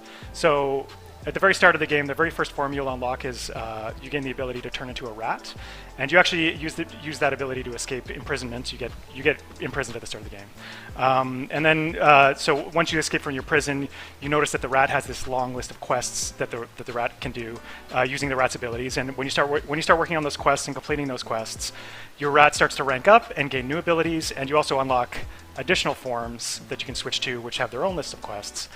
So slowly throughout the game, as you're playing, you're unlocking new character classes, which we call forms, and exploring those different gameplay mechanics with the different forms, unlocking new abilities, unlocking more forms. You can see a little bit of the form tree in the video right now. You can see the player just turned into the rat. Yeah, so in a quick nutshell, that's kind of what the game is about. So the forums, it sounds like it's good for you're showing exploratory stuff and being able to kind of puzzle solve a little bit. I assume there's a lot that goes on with how your gameplay is going to be with combat and such. Yeah, absolutely. Like, every form has their own play styles and their own moves. Like, some are about like applying status effects to enemies and taking advantage of that. Some are like real heavy hitters, but they need like long windups and they need an element of like timing to them. Some can fly, some can swim. There's like lots of combat and traversal mechanics. As you get further into the game, you can mix and match the abilities between the forms. So, then you have like a rat that can shoot arrows like a ranger, or a horse that's, like biting things and poison like a rat, whatever. So the possibilities are nearly endless, you could say. Yeah, we talked about it a little bit before, and I think that's the thing that intrigued me most. It sounds like there's sort of a kind of Lego plug and play, get to pick different forms and kind of play with them. Is there like how complicated can we get? It gets pretty complicated. Like to start with, when you unlock a new form, the forms quests are all kind of like training you how to use that forms, because we want to ease the player into the new mechanics that are presented with each form. So it'll be like getting you to use your basic abilities. But then once you've kind of started to get the hang of a form, we start giving new quests that you can't do with the base abilities of the form. You actually have to mix and match, pull in abilities from other classes. So, like for example, if you're playing as the rat doesn't have any ranged abilities, but the rat might get a quest to, use ranged abilities to kill enemies. So then you have some flexibility on how you want to do that. That's a pretty easy quest to do, because there's lots of options for something like that. But they do start to get more specific, and some of them are more difficult to figure out. Like, exactly how am I going to do this? And different customizations. It gives the player some room for creativity in trying to complete the quests that they're presented with. Yeah, that's awesome. I mean, that was probably the thing I was most excited for when sort of hearing about this. Was it looks very much like, well, it looks like my jam, I'm going to be honest, and it looks like it's a lot of chat's jam as well. So I think we're all pretty excited about that. But that sort of freedom to play within your rules as the developers, but also be able to kind of do things on our own and get pretty creative and play with like the tools that you brought up. I think that's pretty awesome. Not to mention, I mean, just simply like Geopar says, the art style of this game looks amazing, and I couldn't agree more. There's just so much stylistic virtue to it, and it seems like it's you're taking a lot of inspiration from your past works, like Guacamelee. Can we talk about like what are sort of the things that maybe you learned in the past that you brought to something like Nobody Saves the World? Actually, I mean, talking with the artists through the development process, of course, like one of the goals is to try and break a bit free from what we had done previously. I guess in terms of, say, like Severed and Guacamelee have a very like angular vectorized art style, but this is more like hand drawn and like lots of lines and strokes and stuff. And we also wanted it to be kind of charming, but like off-putting. Like I know like maybe like Ren and Stimpy or like Garbage Pail Kids were referenced in the art team, where like it's like appealing but also uncomfortable. Yeah. Sure. Yeah. Yeah, it looks like there's a little bit of grunge going on, and like you said, that hand-drawn art style is pretty unique because nobody does it the same, right? Not really, at least. That's awesome. Yeah, absolutely. Cool. So I've seen some mentions, and something that I sort of came up just kind of watching it for the first time was a lot of thoughts of like it being a roguelite, but I wanted to drive home that it isn't a roguelite. It's very much an action RPG, but you guys have something very special, which is, I mean, do you guys want to talk about your dungeons a little bit? Yeah, absolutely. So, yeah, the structure of the game, it's kind of like you're exploring a large overworld, not unlike one of the older 2D Zelda games, but scattered throughout this overworld, there's dungeons everywhere. We have about 25 dungeons right now in the game, and all of the dungeons are procedurally generated. So, and they all have completely different themes as well. So like, we have some standard things like, a prison or a mine, but we have a lot of really odd non-standard things, like you'll be exploring a UFO or a gingerbread house, or you'll be going inside of a dead dragon, like just trying to do some weird, bizarre things. And each of the dungeons, while they're procedurally generated, they all have like different rules in their generation. So each dungeon does like have a unique feeling when you go inside of it. But if you do die inside of a dungeon, because the dungeons are going to get increasingly difficult. If you do die, you're kicked back out front, and it gives you a chance to try and create a new build to go back in again and try and be more successful with another attempt. And another thing we do as the game progresses is we start to add more mechanics to the game. So you can't just like find a form or a combo of abilities that is like ultra powerful and just stick with that for the whole game, because the dungeons will present different challenges. So you'll have to kind of mix and match. Not only because you want to try and push down the form tree by doing quests as different forms to unlock more classes, but because some of the dungeons you just won't be able to do with certain forms because those forms won't be well suited with their abilities to do that dungeon. So, yeah. And I was gonna try to find the most broken thing I could possibly find, just play it the whole time. Now I can't. We still do some from time to time. We do like give the player some places where they can just put together their best, most powerful form, just because we want you to be able to feel that experience. But there are some builds that feel pretty broken, so we can't just let you do that all the time. For sure. Yeah. Dang it! I mean, speaking of very powerful things. You showed a couple. It looked like bosses straight up from the trailer, and that's like where my bread and butter comes from. Is what I'm always interested in. It's like, oh, the dungeoning is like super fun and super awesome.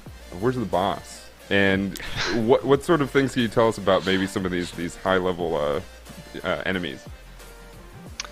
Okay, I share your love of bosses. They're in the game. They're not as much of a focus. They do exist. I think the like enemies and the hazards in the dungeons are almost more like the bosses, if that makes sense. Because yep, yes it does. Okay, because like Ryan was saying, some dungeons they all have their different themes, and some of them are pushing like really hard in certain directions. Like, I just came in this dungeon and there's like poison everywhere and there's projectiles flying at me everywhere. Like. And you're like, okay, well, what forms and what abilities can I use to like overcome this? And that's kind of the focus of the dungeon. So then like a final encounter within that dungeon could just like lean more heavily on that element. Sure. No, that's cool. I mean, because there are a lot of games that sort of focus on well, this is cool. You're building up. You're trying not to die essentially, but you just got to get to the boss. This sounds like it's very much going to be a challenge all the way through, and I mean, am I wrong in saying that you're going to basically?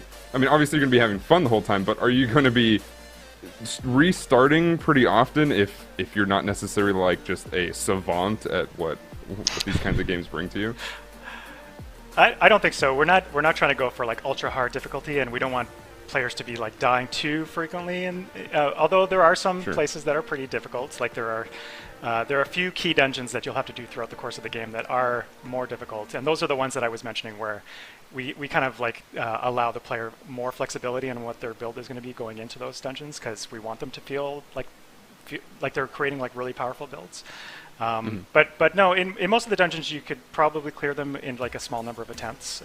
And like I said, there's a lot of dungeons though, and we really want the player to be like moving through the world and exploring this vast overworld, meeting its inhabitants, and also jumping into all the dungeons that they're finding, and not just be stuck on a dungeon and looping on a dungeon for too long. Yeah. Cool.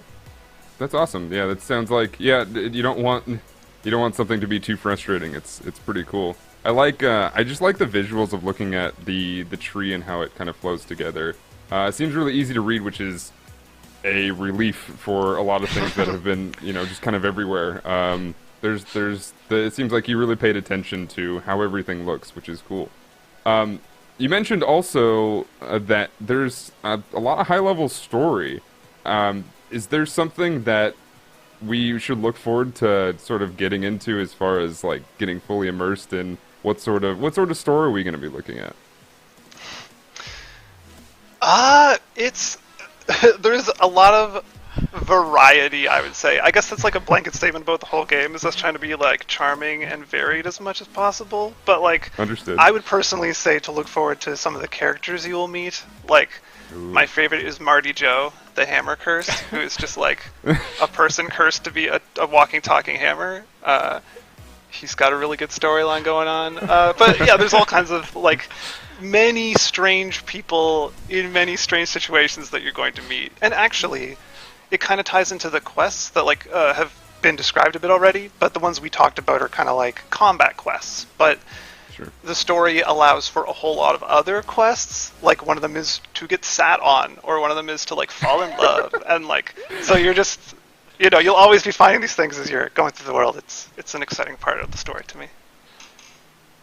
That's awesome. No, that's cool. It sounds like there's a lot to look forward to. I mean, just characters in general are fun to sort of get attached to.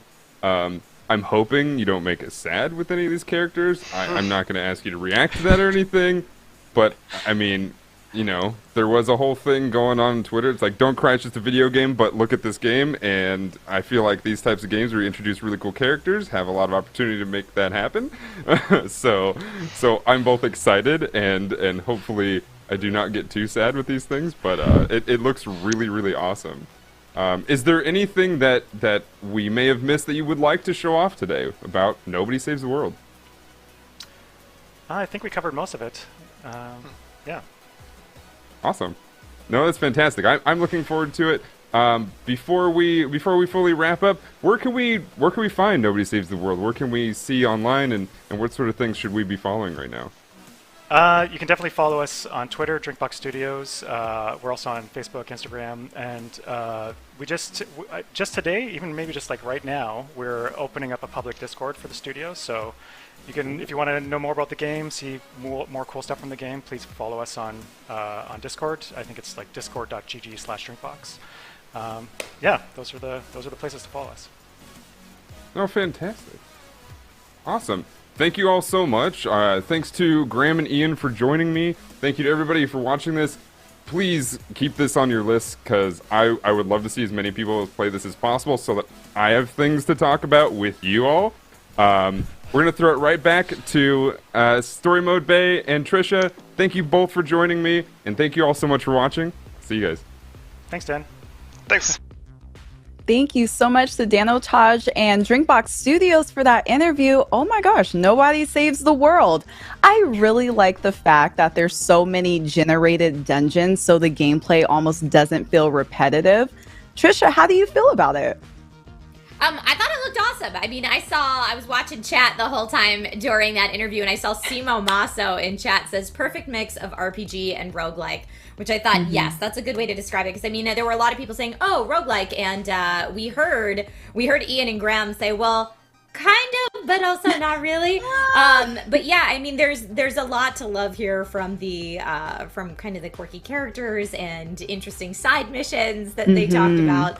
That I do think it's going to have a lot of replayability. I do think this is a world that I know for myself I'm probably going to spend a lot of time in. I think that Nobody Saves the World looks definitely interesting. Do you think it's something you'll probably stream? Yeah, I mean, I definitely want to check it out. And I love what you said, too, about the replayability, because I feel like there's so many games where you play and it's almost like it's one and done. But no, I want to get my money's worth. I want to play this a couple of times over and feel so excited about each playthrough that I do. So yeah, I'm definitely checking this out. Chat at home, what are you guys thinking? Is there a game that you're super excited about that you've seen from the trailers already, or a game that you're looking forward to? I mean, looking at the chat, I have a good feeling about what they're looking forward to. I'm seeing a lot of hype for S.T.A.L.K.E.R. I'm seeing a lot of hype for Among Us. I know what the chat is feeling like. Oh yeah, but I mean, we've got so much to get into today, so let's go ahead and keep this party rolling. We've had so many great game announcements already today, but next up we have a number of titles never before revealed. Dun dun dun, that's right, new game trailers. Let's take a look at those now. This is our world, or canon. It is a world gifted with magnificent and generous nature, albeit sometimes harsh. Besides ourselves, the Marios, our canon is home to the Pesca, the Zephs, the Arctons, and the Oasis.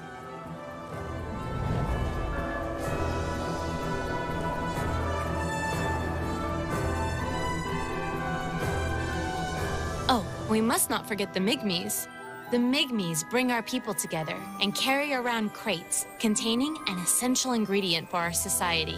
This ingredient is called a harmelin. The harmony between our people depends on it. And last but not least, let me tell you about us. We are the demigods. Our mission is to fight and defeat the noises, the mysterious monsters that threaten our beautiful harmony. The demigods will not allow anyone to disrupt Orcanon's harmony.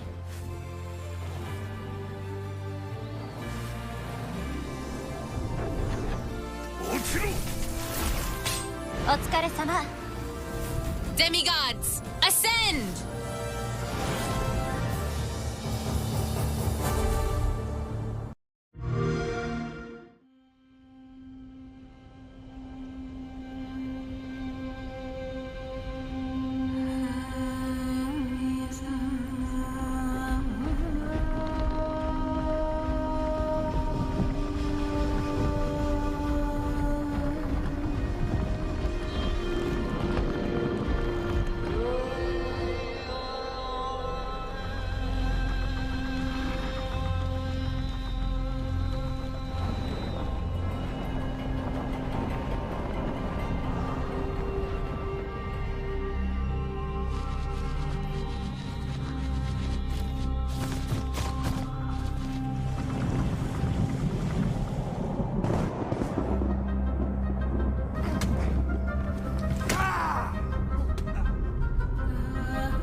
Oh man, so much Last Oasis hype in chat. I loved it. There was a lot to love there. Last Oasis looked great. Lost Eidolons is maybe how you pronounce it. I think so, yes.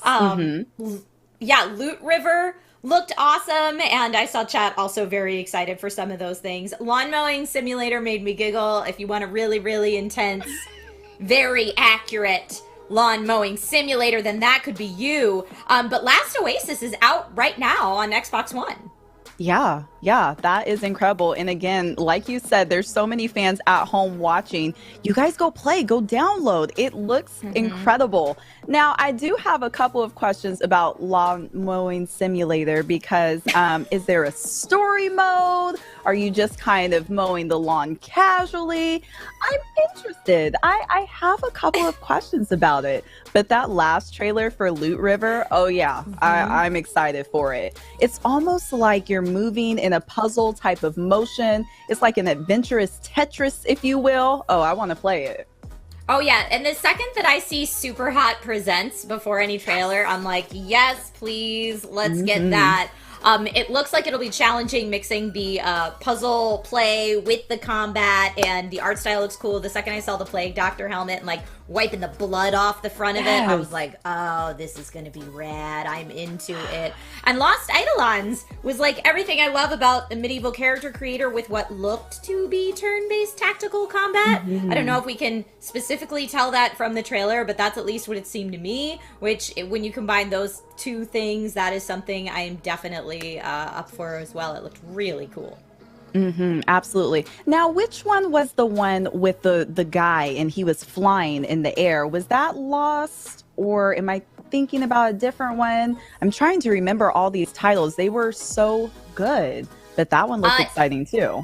Maybe Last Oasis. Last Oasis was the one with like the cool airships that everybody's pedaling, and it kind of takes place in a desert-esque atmosphere. So it might be that you were thinking of. But yeah, really, really fun trailers. I'm glad to see everyone in chat getting hyped for some games. Next up on the showcase today, our next guest is one of the creative minds and developers behind this small little indie title that some of you might know, called Among Us. And on March 31st, a new map, the Airship, speaking of airships, is dropping into the game. So let's go ahead and take a look at the trailer for the new map now.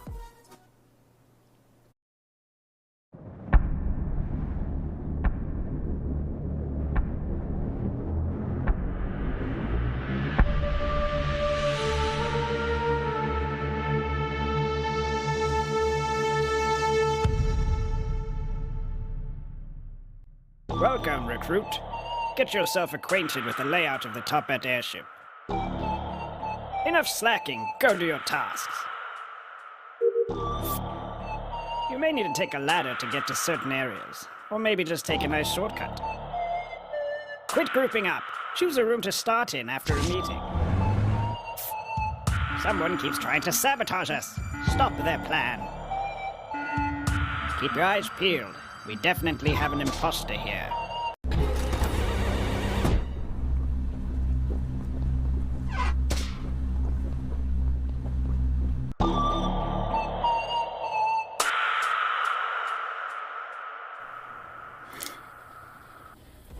Hello, Victoria. How are you today? I am great. Thank you for having me. Of course. Thank you so much for being here. The chat is so hype. Like, they are moving so incredibly fast. I think everyone is beyond honored. Yes, I think everyone is beyond excited, not only for Among Us, but this new map coming out. What can you tell us about the airship? Yeah, so the airship is actually dropping in like 5 days. Oh my goodness, 5 days. So soon. So it's very soon. Yeah, it's going to be our biggest map ever. It's going to come with an account system. We have some free hats coming with it, as well as some cosmetics that you can buy. There will be all new tasks. There's going to be ladders and moving platforms. It's going to be hopefully a lot of fun for everyone to play with, and we are really excited for it to finally be out. Can you tell us, for those of us that really like to play imposter or get chosen as imposter, can you tell us what the venting system is like? Is this going to have a fully connected vent system for that pro level play? Oh, you know it. Oh, I'm so excited. I'm so excited to see how everyone gets around to murdering each other. Oh, I cannot wait to, in the best ways, murder my friends. But with that being said, I thought it was really interesting from the trailer that after meetings, you're able to select what room you spawn back in.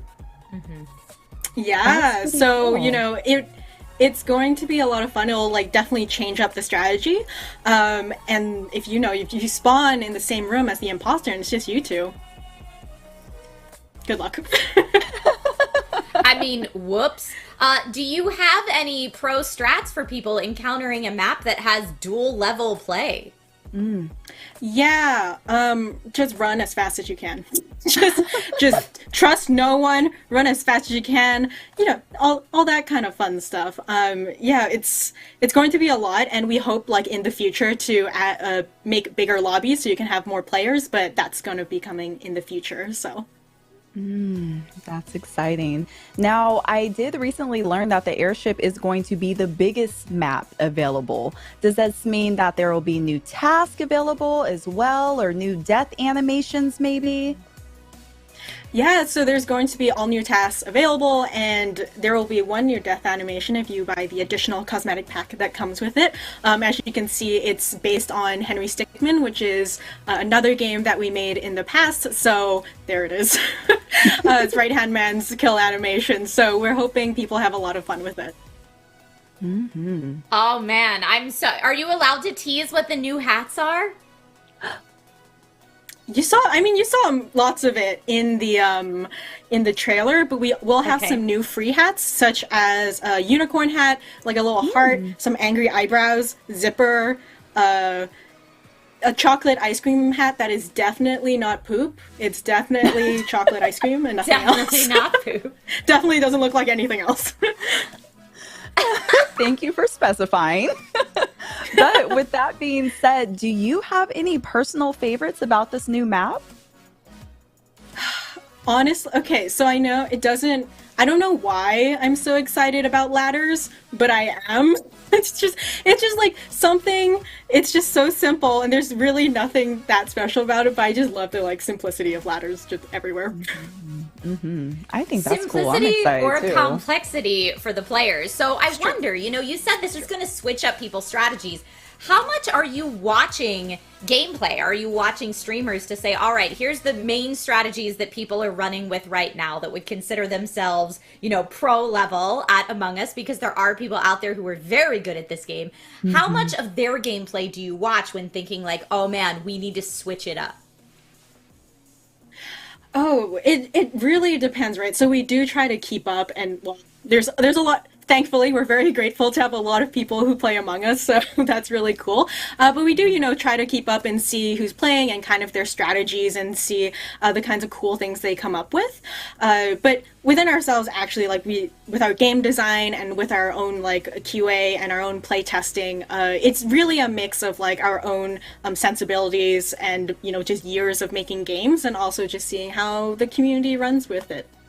Yeah, I mean, I feel like things like, visual tasks being able to be on and off, having the taskbar fill immediately, stuff like that it's kind of like through playing it, you're like, oh, this could be tweaked, and not just necessarily like tweaked to make the game better, just to give people options of what you want the difficulty to be. And I'm sure Brianna and Victoria, you can both relate to this, but it's like, if I'm playing Among Us with my family members that don't game very often, my settings are going to be very different than if I'm playing with a bunch of streamer friends that are, 24/7 Among Us players. Yes. Yeah. Definitely. Yeah, I think the cool thing, right, is just to see all the different kinds of people that come together to play Among Us, right? It's not, we've had classrooms of people playing, we've had families playing. It's been really nice to see.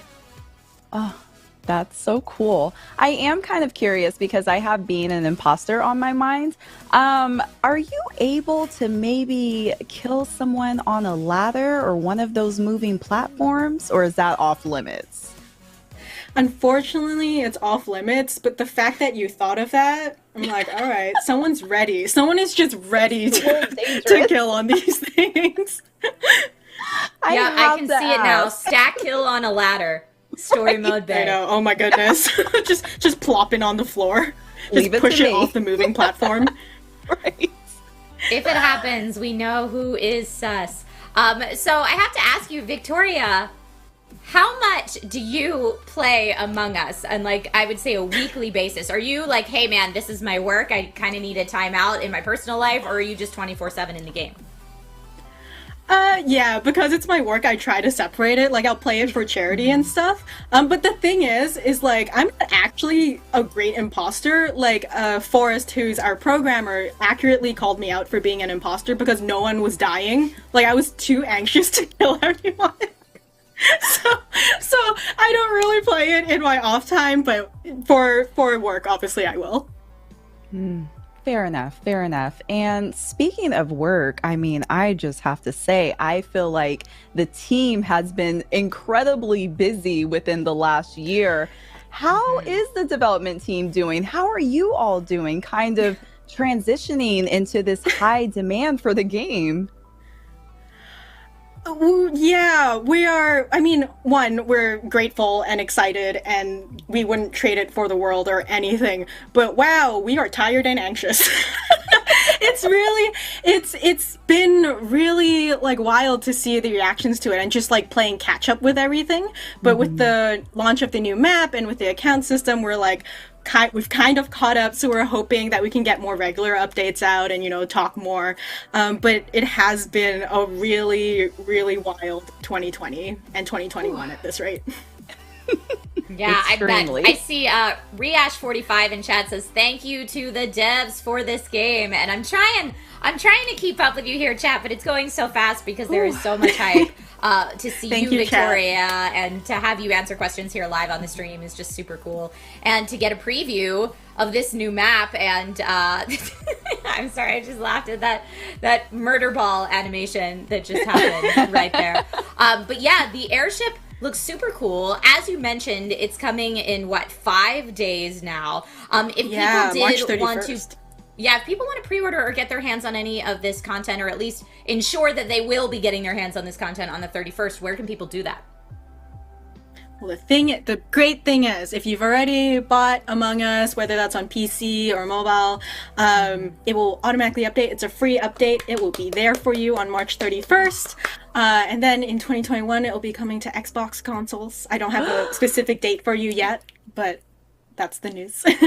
Dun, dun, dun, dun. I'm very excited about it coming to console for sure. Mm-hmm. And with the console, can you say whether there's cross-platform play as well? Yes, there will be cross-platform play because, you know, you want to play with all your friends. Yes. Oh, we love that. We absolutely love that. Victoria, I don't know where time went. Things flew by so fast. We could literally talk to you all day long. But if anyone has any questions or wants to know where to find you, do you have maybe a social platform that you prefer people to reach out on? Totally, yes. So you can find us on Twitter most of the time. So that's twitter.com/AmongUsGame. You can also find us on Discord at InnerSlothDads. Awesome. Well, Victoria, thank you so much for stopping by the ID at Xbox Showcase today. Thank you for coming by Twitch Gaming, and hopefully we'll see you here soon. Thank you. Yes, thank you for having me, and thank you, chat. Yay. Oh man, my that gosh. was so fun. I can't wait to jump into that new map, and I can't wait to see what the new tasks are and, you know, how to adjust your strategy accordingly. I saw the people in chat saying Trisha is sus. Everybody always thinks I'm the imposter, even when I'm not, and I don't know why. Apparently, I'm super sus all the time. But you know what? I'll take it, and then we'll adjust my strategy accordingly. And what kind of imposter are you, Story Mobe?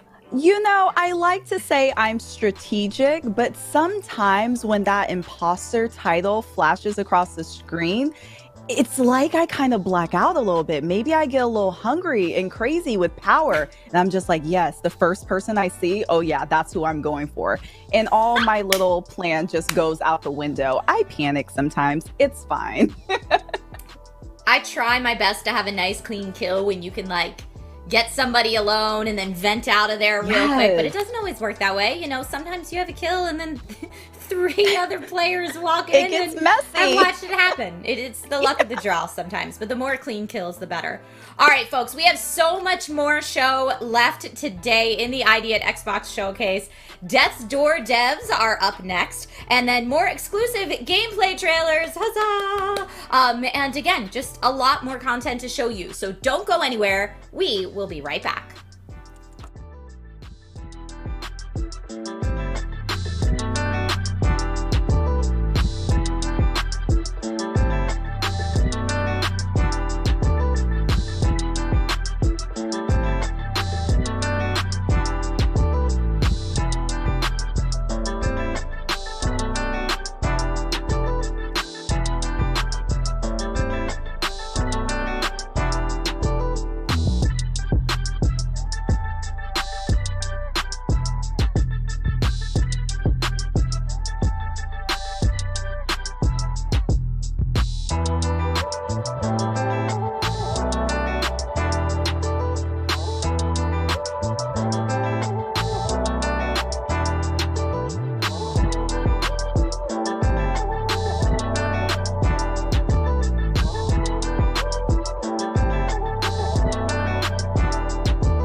Hello, everyone. Welcome on back to ID at Xbox Showcase right here on Twitch Gaming.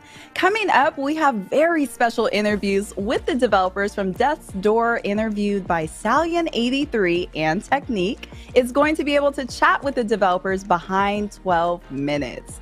Ooh, this is a good show. But first, streamer Stallion83, like you said, will chat with the devs behind the new game Death's Door. So in Death's Door, you'll be playing as the Crow, where reaping souls of the dead is all part of an honest day's work. But the job gets lively when your assigned soul is stolen and you must track down a desperate thief to a realm untouched by death, where creatures grow far past their ex-purity and overflow with greed and power. Let's take a look at this trailer now.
Now that was very cool. I'm Stallion83. With me today, Mark and Dave, and they are here to talk about Death's Door.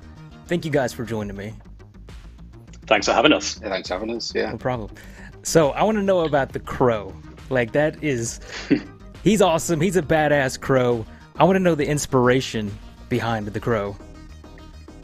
Well, we thought that crows were kind of relevant to the theme of death. They encapsulate the themes of the entire game, really. They're this kind of a dark, kind of mysterious bird, but they're also pretty cute and kind of funny.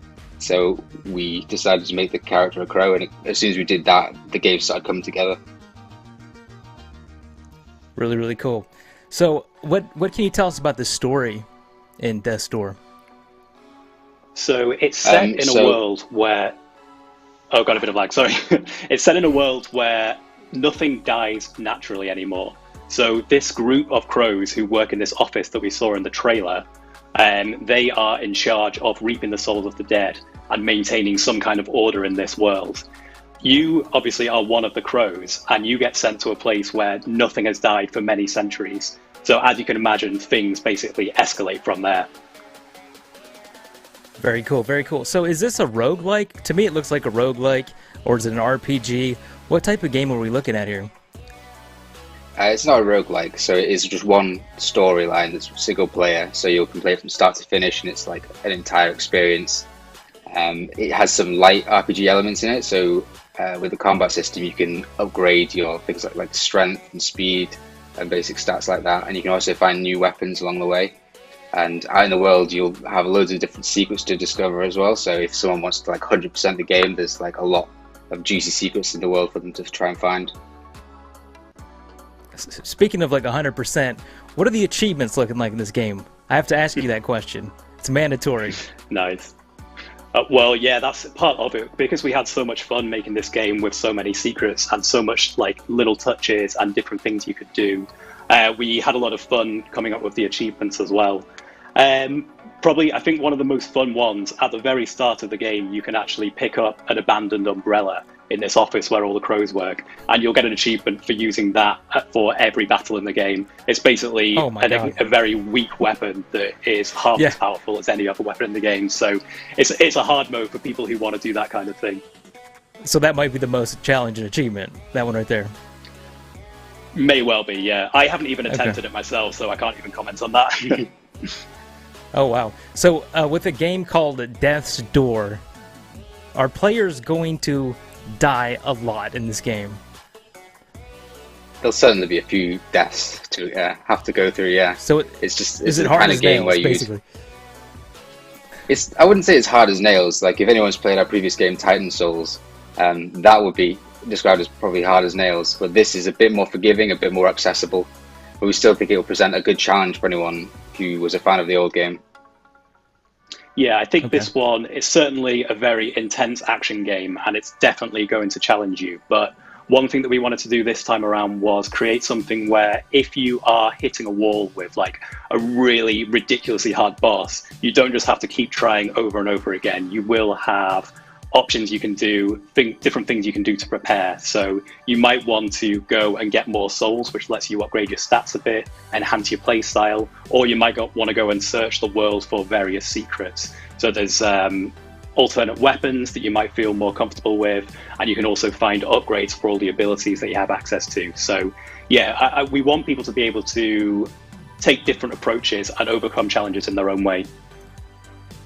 Okay, so what can you tell us about the combat system, and how many different weapons can we use in this game? I probably won't say the exact number of weapons, but there's a few to change up your play style if people want to play with a more fast-paced, or maybe they want to use a big heavy weapon. And the combat was kind of inspired by games like Hyper Light Drifter, maybe a little bit of Hotline Miami. It's kind of fast-paced, and you have to play quite reactively to your surroundings. Things can change a lot. You just have to be on your toes all the time.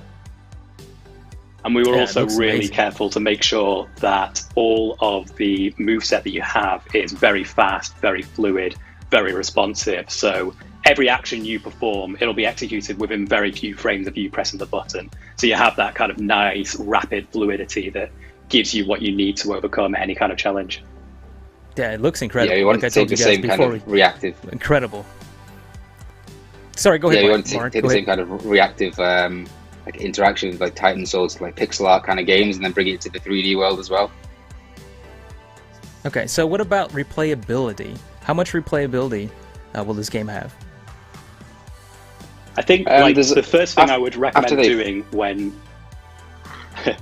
they're starting and when they finish the game, then the first thing I would suggest is to continue that save, because we actually let you carry on afterwards, and there's loads of secrets to uncover in the world, loads of different things to do. Like we were saying before, it's a really fun one to 100%.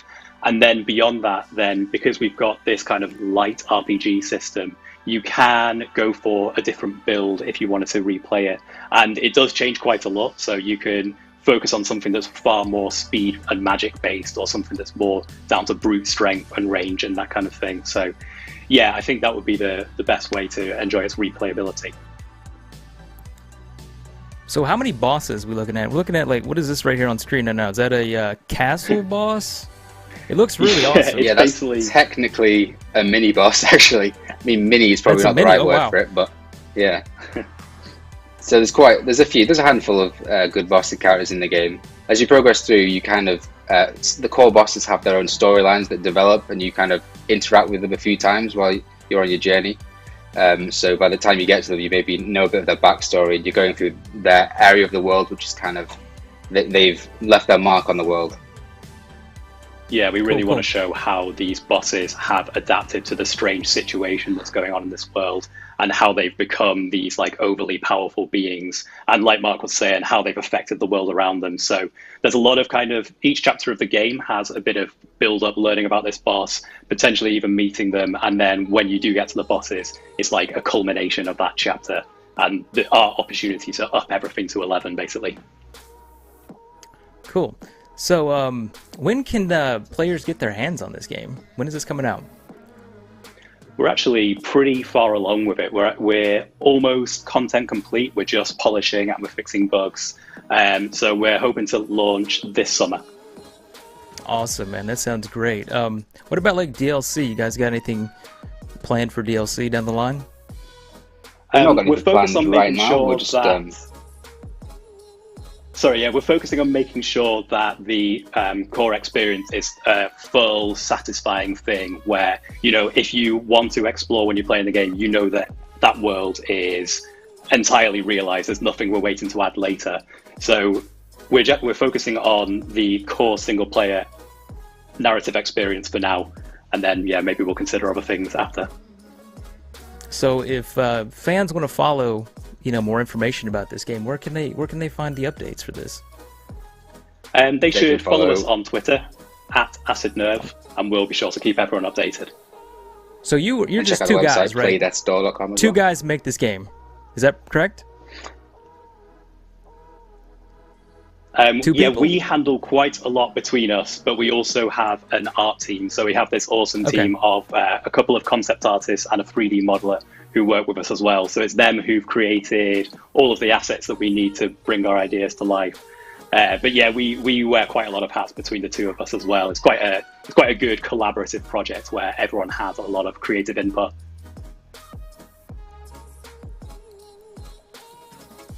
Okay, that's awesome. So the noir world, when the trailer starts out, are we gonna be in the game in that, or was that just for the trailer? Is that like the hub or something?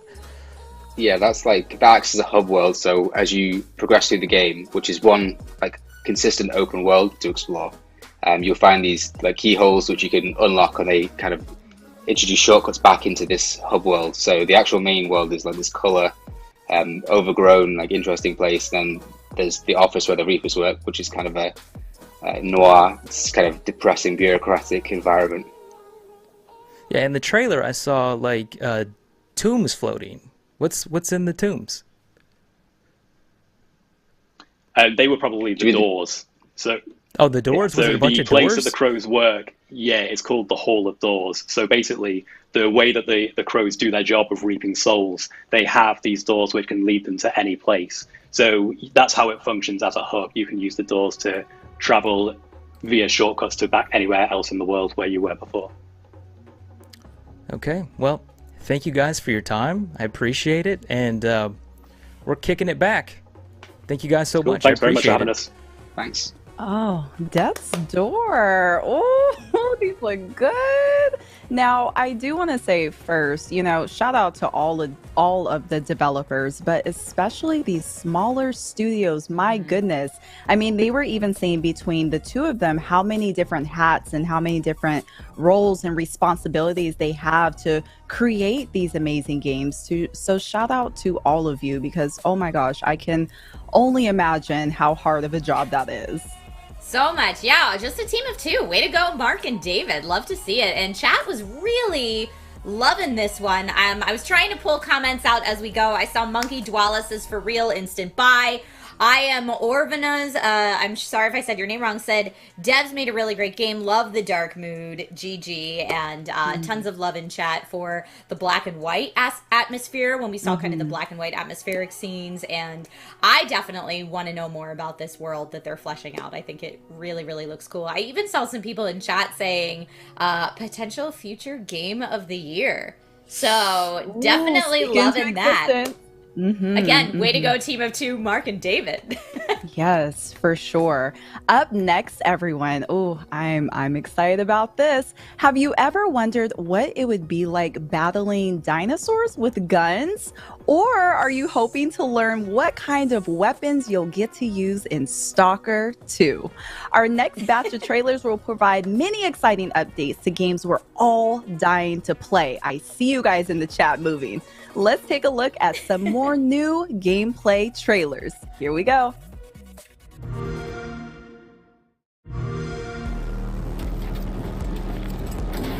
Locked and loaded.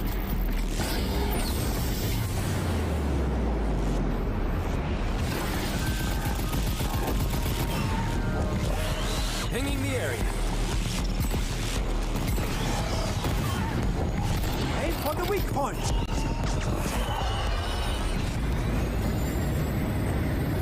This is where the fun begins.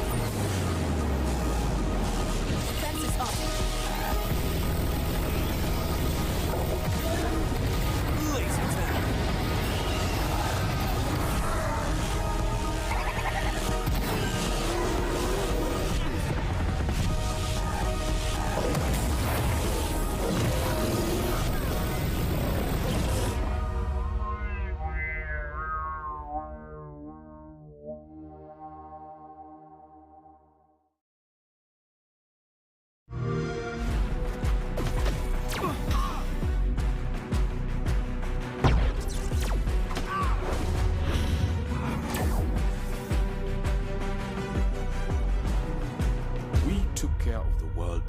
No one else would.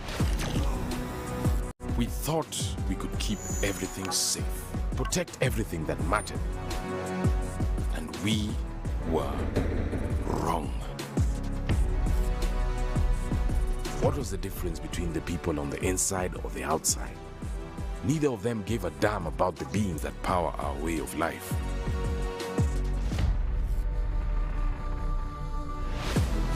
Trespassers are the same, murdering living creatures for a tiny piece of horn.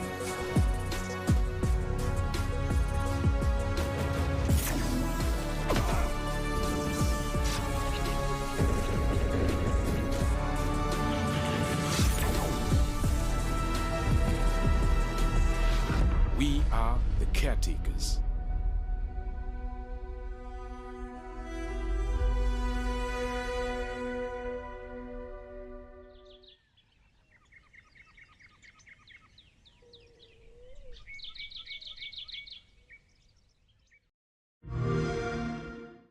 Indie Creates and Sunsoft present the final piece of a trilogy. A metal attacker embarks on a brand new adventure. The side view and top-down action is more intense than ever before. Jason's third battle against mutant kind is about to begin. What new threats await him in a new dimension?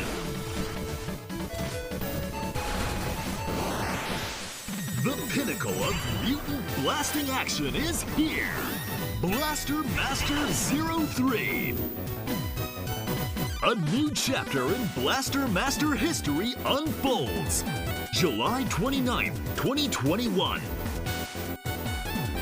Inti creates. Hi, my name is Zach, and I'm in charge of PR at GSC Game World. We made the original S.T.A.L.K.E.R trilogy, and now we are developing S.T.A.L.K.E.R 2. The 23rd of March marked the anniversary of the first game in the series, S.T.A.L.K.E.R Shadow of Chernobyl. Celebrating the date, last year we released the first in-engine screenshot of S.T.A.L.K.E.R 2, followed by the first trailer and the gameplay teaser. That was our way to celebrate 25 years of making games here at GSC Game World. This year we have an anniversary gift for our fans as well. It's an update on S.T.A.L.K.E.R 2. It's not as big as a new trailer just yet, but we hope you will enjoy it. Let's start with something familiar, yet completely renewed. And here is the first look at the updated costumes. The zone is a dangerous place, so it's filled with different factions. The Freedom and the Duty are two iconic opposing forces. The first ones see the zone as a free, ever-growing state, while the second ones would eagerly sacrifice their lives to prevent its spreading. These ideologies will never meet the agreement. As you may have guessed, you will see them in the sequel. The recognizable design for each faction has been enriched with details. If you look closely, you can see scuffs, scratches, and sticking out threads. Please keep in mind the models are still work in progress. The time has passed and the new forces emerged in the zone. You can expect to see more factions in S.T.A.L.K.E.R 2. Let's move on. The reception of S.T.A.L.K.E.R 2 has been extremely positive so far, and we are truly grateful for that. Thank you for your passion and your interest. S.T.A.L.K.E.R 2 is a shooter game, and you can't imagine it without the guns, right? Here are a couple of guns you will see in the game. The arsenal will include more than 30 different weapons. Of course, there will be lots of modifications for each gun.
Finally, let's finish with something completely unexpected. We work a lot to fill the world with a decent amount of memorable details, and sometimes it takes us to completely unexpected grounds. Can you see this guy? Quite a charmer, if you ask me, but let's take a closer look at his teeth.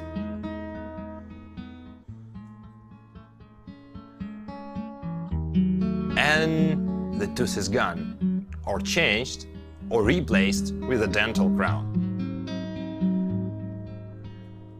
All made with our custom teeth tool, one of the many plugins we use in the development process for specific changes like that. These tiny accents ensure each character looks completely unique. Literally every human in S.T.A.L.K.E.R 2 has one-of-a-kind smile. Or grin, I suppose. And that covers up our news for today. Please subscribe to our official social channels to receive up-to-date info about the game or ask any questions. We would be pleased to share more about S.T.A.L.K.E.R 2, including gameplay demonstration, later this year. Until then, good hunting, Stalkers. Woo-wee. My gosh. I mean, there was so much hype in the chat for S.T.A.L.K.E.R 2. I mean, wow, I'm blown away. For those to be a work in progress, they were so detailed. My gosh. What did you think about that, Trisha? Yeah, I mean, hyper-realism. So thank you, Zach, for that update on S.T.A.L.K.E.R 2. I saw a lot of support in chat for the dev team. A lot of love, like you said, Brianna, for this game. The updated costumes look super realistic and fantastic. We got an in-depth look at some of those weapons. And that tooth customization. Oh. Super, super realistic and definitely unexpected for me. I saw 667 Delos in chat says these graphics are so dope. WTF sexy headphones, which I love. Your name, your Twitch name says absolutely cannot wait to play this game. Yet I hope that the devs take all the time they need to make it right. So I saw a couple people in chat saying like, take your time. Let's make this the best game ever. And yeah, it was cool that Zach was able to stop by and show us that update of what they have so far for S.T.A.L.K.E.R 2. Absolutely. And I love what you said too. I feel like it is so important to give developers the time that they need to push these games out and allow them to do them properly. I know there's so much hype behind so many different games, but developers are people too. They need some time. They need to take the rest that they need. Give them some time. And don't worry, you guys will be happy. Just a little bit of patience. I'm always a fan. I will be patient and I will wait for the game to be awesome. So again, thank you, Zach, for that update. Up next, streamer Technique will sit down with director Luis Antonio about his new game, 12 Minutes, an interactive thriller about a man trapped in a time loop. Let's take a look at that trailer now. All right, close your eyes. I want you to think of a flower. Look at its contours, its curves. Now I want you to imagine it changing, moving backward, returning to its bud. Think of that bud, unopened. Look at it as a whole, then silently repeat these phrases. May you be free from suffering. May you be free from fear. May you know peace and joy.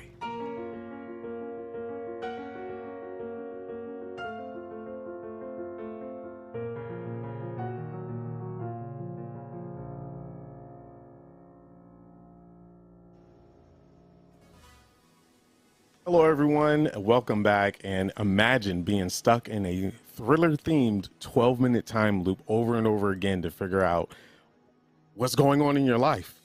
Well, today I have the pleasure to bring in Luis, the director of 12 Minutes, joining me here as Technique, as you guys know.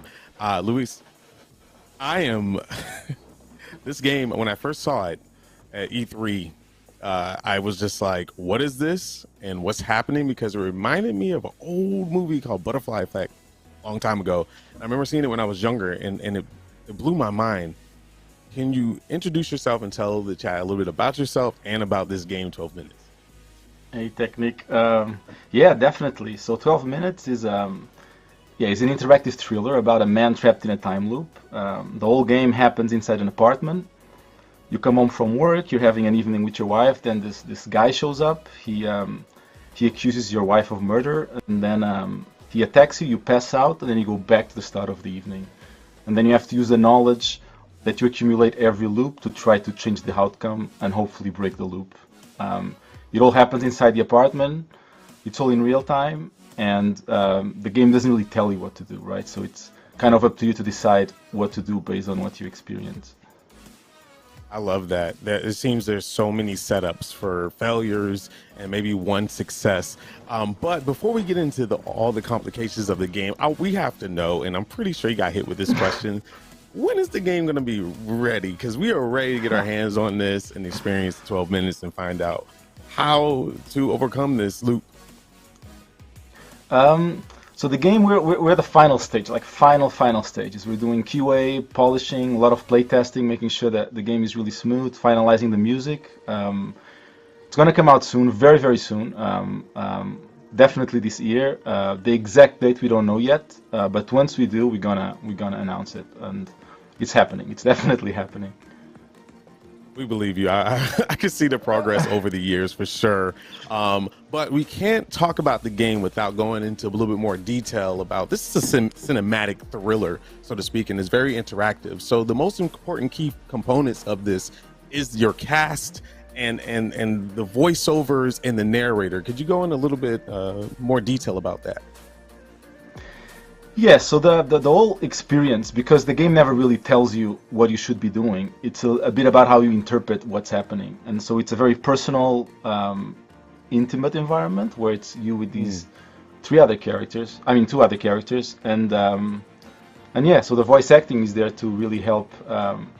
Like you gotta connect with these characters and care about what's happening in order to be able to follow the story and see where it leads. That's a very, very important factor, is connecting with the characters and finding some kind of relatability to feel the emotion that your main character feels, or main characters, I should say. And talking about relatability, everything happens into an apartment, so the control aspect of this game has to be very important. So what kind of controls can we look forward to, the accessibility of controls in the system? So for 12 minutes, I wanted to... it's kind of a point-and-click game, but a bit cleaner than the old ones where you never quite know what's going to happen. You have objects in the apartment, like on the trailer you can see he picked up a knife, there could be a mug, there's the plates.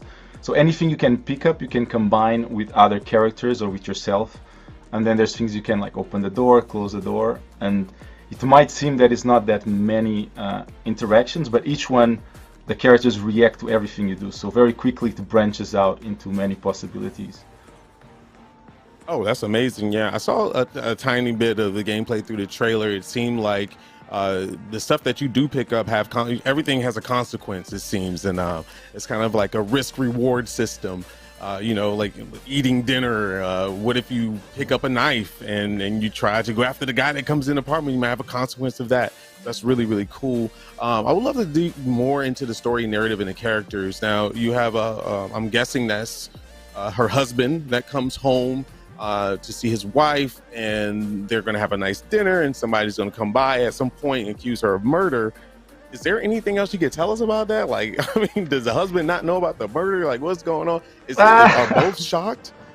I wouldn't even imagine. Yeah, I don't want to say much because it's right. Everything you learn will affect how you deal with the situation. So there's not much that can be shared. Yeah, that's a tricky question. There's really not much I can tell about the story. Okay. Like I want players really to go in and have a blank slate in how they're going to interpret the situation. But it's pretty. So have an intense. open mind, pretty much, is how you need to play this game. I'm assuming, right?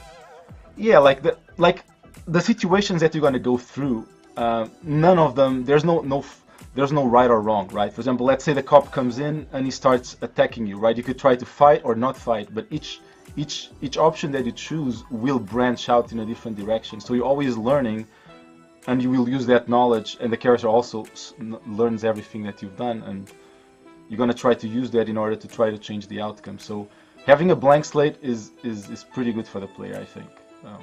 Absolutely, absolutely. A lot of games like this do have a lot of mind tricks involved. But speaking of gameplay and keeping your mind open, how the length of the game? I'm pretty sure people are going to be like, okay, I understand this game is called 12 minutes. Is the game actually 12 minutes? Can you expand on the length of the game and give us a little insight on that? Definitely. So the loop lasts 12 minutes. But for example, when the cop comes in, it's about 3 minutes into the loop. So if this was Groundhog Day, the film is like Bill Murray was dying at breakfast. So once you actually manage to survive the cop, the loop still continues. From playtesting, I thought the game would last about 8 hours, but so far we're rounding up to 15 to 18 hours. So it goes pretty deep until you reach what I would call a satisfactory ending. Man, 18, you're getting on that 20-hour mark, and I wouldn't even believe in my head that it was going to be that long of an experience. That's really great. This is a single-player experience, right? This is no multiplayer or nothing like that. It's completely single-player. Yeah, it's a single-player. Okay, so single-player experience. What about replayability? Once, let's say you solve the loop, what is there to do afterwards? What do we have to look forward to? So, yeah, I think once you play through, you're gonna have your own experience. I think a lot of it will be talking with your friends and other players about the interpretations of what's happening and how they dealt with the situation and whatever branches they went through. But yeah, this is my goal with this was to make something that's very clean, no fat, and very really respecting the player's time. So yeah, you play once, you enjoy this, and then you're done. It's not like those games you keep playing over and over. You know, I respect that so much. Just looking at it, it seems like you're just thrown automatically into the action of it. There is no like overall huge arcing story that you have to sit and wait a couple hours before you get to the gameplay. I really, really expect that. And I'm gonna say kudos to you because, correct me if I'm wrong, you were working on this alone at some point for a good part of it? Yeah, I was developing this alone for like 2-3 years, and then I partnered with Annapurna Interactive, and that's when we kind of managed to bring the voice cast in and really take this to another all new level. Wow, that's the lighting, the atmosphere. You really hit on that thriller. It seems like it starts off all peaceful and then things get chaotic and out of nowhere. All the rooms in the apartment. Well, first of all the rooms in the apartment itself, I'm thinking you start on an elevator or maybe you like come into a hallway. Are the rooms available to go into, or is only your apartment? And if it's in your apartment, can you go into every room and interact with most things in your apartment? Yeah, so the whole game, what you see the moment the game starts will be what you're gonna have when the game ends. Nothing else will change apart from your knowledge of everything that's happening in there. Yeah, you can go to all rooms, you can interact with everything, and yeah, if you've played before and you start again, you'll have a lot more knowledge on how to deal with the situation and handle things differently. And I would say also, like, the reason why it's so small and so tiny is actually to allow your actions to have very clear outcomes. You know, like, if you imagine the loop was 24 hours, you'd get lost about doing a bunch of things in sequence in order to know what was going to happen. But by compressing the experience to this level, right, if I lock the door, I know that maybe the cop won't be able to get in, or maybe he'll do something else. And in a minute, you're back at the start, and you can very quickly see the outcome of your actions, and makes it pretty intense too. Seems like a lot of thought process has been put into the game, and I really like that feature as well, of not giving us too big of a loop so we can just really hone in, because a lot of games, especially RPGs, give you so much information in the beginning, reading all this stuff, and you tend to forget the core product of the game itself. So having us in that loop is a very, very good idea. Are there multiple endings? You know, I'm not asking for details. You know, I just want to know, you know, you could solve a loop one way, but is there multiple ways to solve it? So when I started to work on this game, right, that question kept coming up. I kept asking myself, how do you end the story that keeps repeating itself? So the answer is there is what you can call a conclusion, but it doesn't match what you would expect out of a linear experience, right? When you see a movie, you get to the end, you get the credits, but this is interactive and you can participate. So what we call an ending is slightly different from what usually movies do. So you will reach a satisfactory conclusion, I think. What that is and how that is, it's kind of different from people usually expect in games. That's amazing. Lewis, I have to ask, this concept is something that we don't see often in video games. Were there any inspiration that led to creating this game? You said about 2 to 3 years ago you started it. Did you have any kind of inspiration behind it that could lead into maybe even more titles like this? So early on, there were some pillars that I wanted to work on. Like, so I've been working in games for many years. I've been at Rockstar, Ubisoft, worked on The Witness with Jonathan Blow, and always as an artist. I was always on the artist side of things. And this idea of repeating the same amount of time over and over, which games do naturally, you know, what if that repetition was actually something you were aware of, right? Rather than Tomb Raider, you die, you reset, and you're doing the same thing, but no one acknowledges what's happening. So along with this, I wanted also to kind of take things from the movie industry, like from the cinematic side of things, you know, like for example, like Hitchcock, Rear Window, the way you spend the whole movie sitting in the balcony and interpreting what's happening, or like in Memento, where Nolan changed the order of the scene so that the player feels what the character is going through, right? And as I started to learn to program and make the game, I realized that we do have these tools as a game designers, and we can bring them in, you know, how you interact with the environment, how much information we give you, how the world reacts to you. So it was slowly, each element I would bring in, I would see, is this element in the same language that and in the same theme and message I'm trying to convey? If yes, it goes in. If not, I would take it out. And slowly these things start to grow into 12 minutes. Wow, so that's really cool. We really don't, in chat, I just want you to understand, we really don't get to hear this side of development, right? We get to see the game and we're like, oh, this is cool, this looks beautiful, and this, that, and the other. But it seems like, Lewis, you have almost like a movie direction or cinematic background, and be able to lay out a game, and you were just doing art side of stuff. I'm pretty sure you took a lot of those tools that you got from all those other developers and brought it into making your own. Do you see yourself making more titles with more cinematic approach? Because I think this is a wonderful avenue that a lot of games typically just throw for cutscenes and not really give us the player experience in. Yeah, I mean, I wouldn't call it I think it's cinematic, but I would call it, I think it's like the history of games has this background of, you know, you have levels, you have objectives, you have coins and goals. I'm like, what if we bring some aspects of it but not others?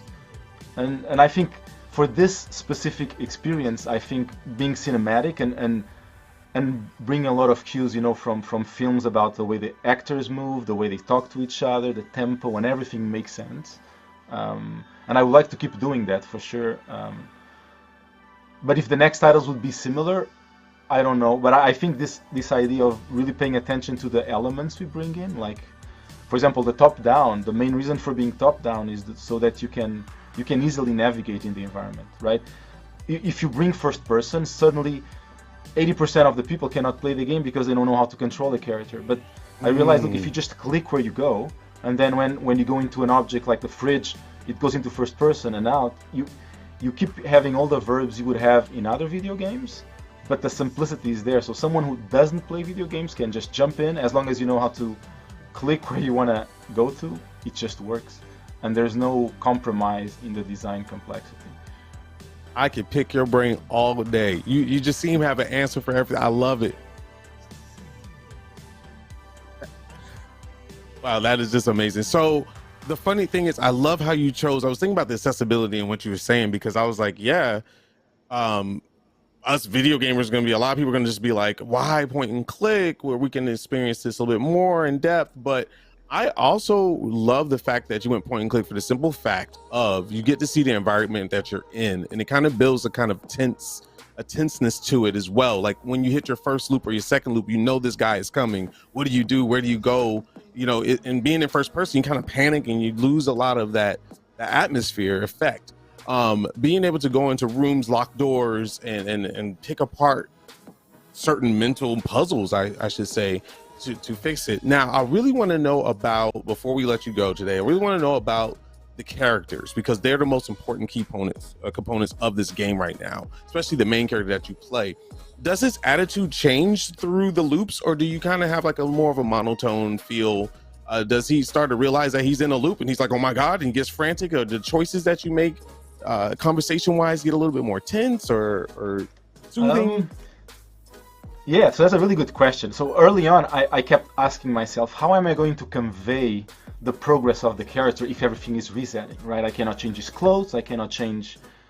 nothing can change, everything goes back to the start, but his knowledge stays. So the idea is that every time that you loop, hopefully he will do this journey with you.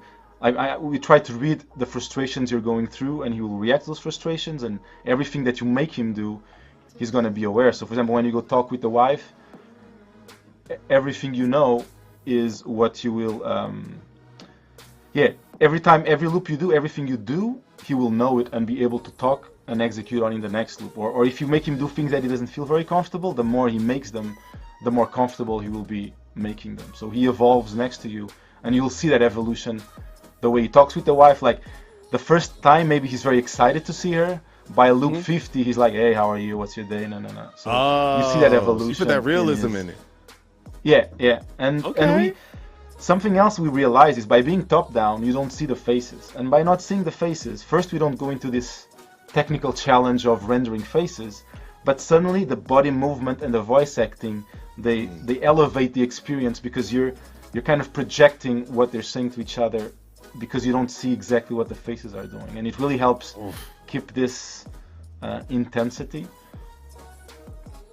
I love it. The animation is going to be a key part. If everyone in chat wants more 12 minutes, I could talk to him all day, but unfortunately I'm going to take up the whole show, and we're not supposed to do that. So anyway, Lewis, thank you so very much for being here. But before you go, my friend, please tell them where they can find you, the game, and every information possible to be able to experience 12 minutes. So yes, you can go to 12minutesgame.com. That's the website. There's a development blog that I've been writing for like 5 years now. You can, if you feel like you can see the whole progress of the game. That's what I'm going to announce when we at a release date, and I'm always posting stuff. You can follow the game on Twitter at 12minutesgame, or follow me at Faca Elétrica also on Twitter. But just type 12minutesgame on Google and you get all these links. Boom, 12 minutes. Thank you so very much, Lewis, for joining us. And chat, I would love to stay with you, but I got to go and send it back to Story Mode Bay and Trisha. Thank you for your time. Thank you. Take my money. Thank you, Technique and Lewis. I don't know about you, Brianna, but 12 minutes has been on my radar for a while now. I want to say it was maybe a couple E3s ago where maybe they first kind of showed us a look at it, but having that really like top-down, very personal and intimate viewpoint on it, plus the intensity of the emotions of what's going on in the loop, I just think it's a super, super cool concept. Has this been on your radar too? Yes, and it looks amazing. This is exactly the type of game that I have been waiting for.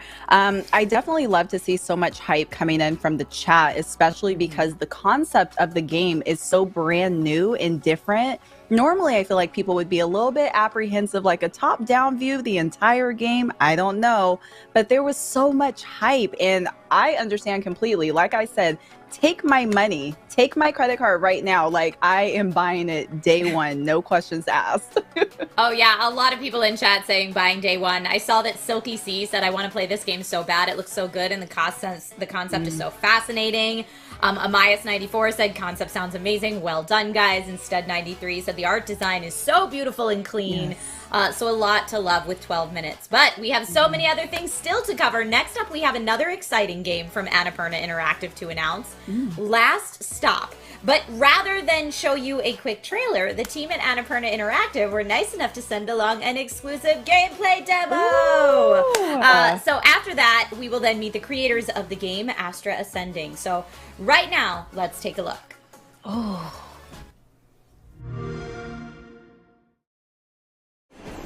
Hello and welcome to Last Stop, a new game from Variable State and Annapurna Interactive. Last Stop is a story-driven adventure game where you navigate through 3 entangled stories that intertwine into one wild sci-fi adventure full of mystery, wonder, and danger. Today we're going to show you how this game works by playing a quick sequence from one of these stories. In this tale, two neighbours, John and Jack, have accidentally swapped bodies in a freak accident. They must now help each other blend in as they try and find a way to get back to their old bodies and way of life. Let's take a look at how you could play this out.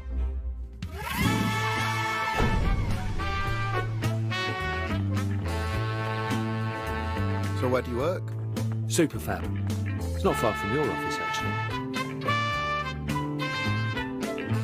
And people pay you to do this? Yeah. Some people say game makers are the new rock stars. Dad, can you put me in one of Jack's video games? I struggle enough with the oven timer. I don't think this is going to work. Don't sweat it. I'll walk you through it. Think of me as a master puppeteer and you my obedient marionette. Don't forget, I need to be taken to school at some point. Yeah. Now, first you need to find my desk. You can't miss it. It's the one with the robot doing the sick dab. Sneak past Sonia, the receptionist. Avoid any awkward questions. She's a bit dippy, so you shouldn't have any problems there. She didn't sound that dippy on the phone. You're mean, Jack.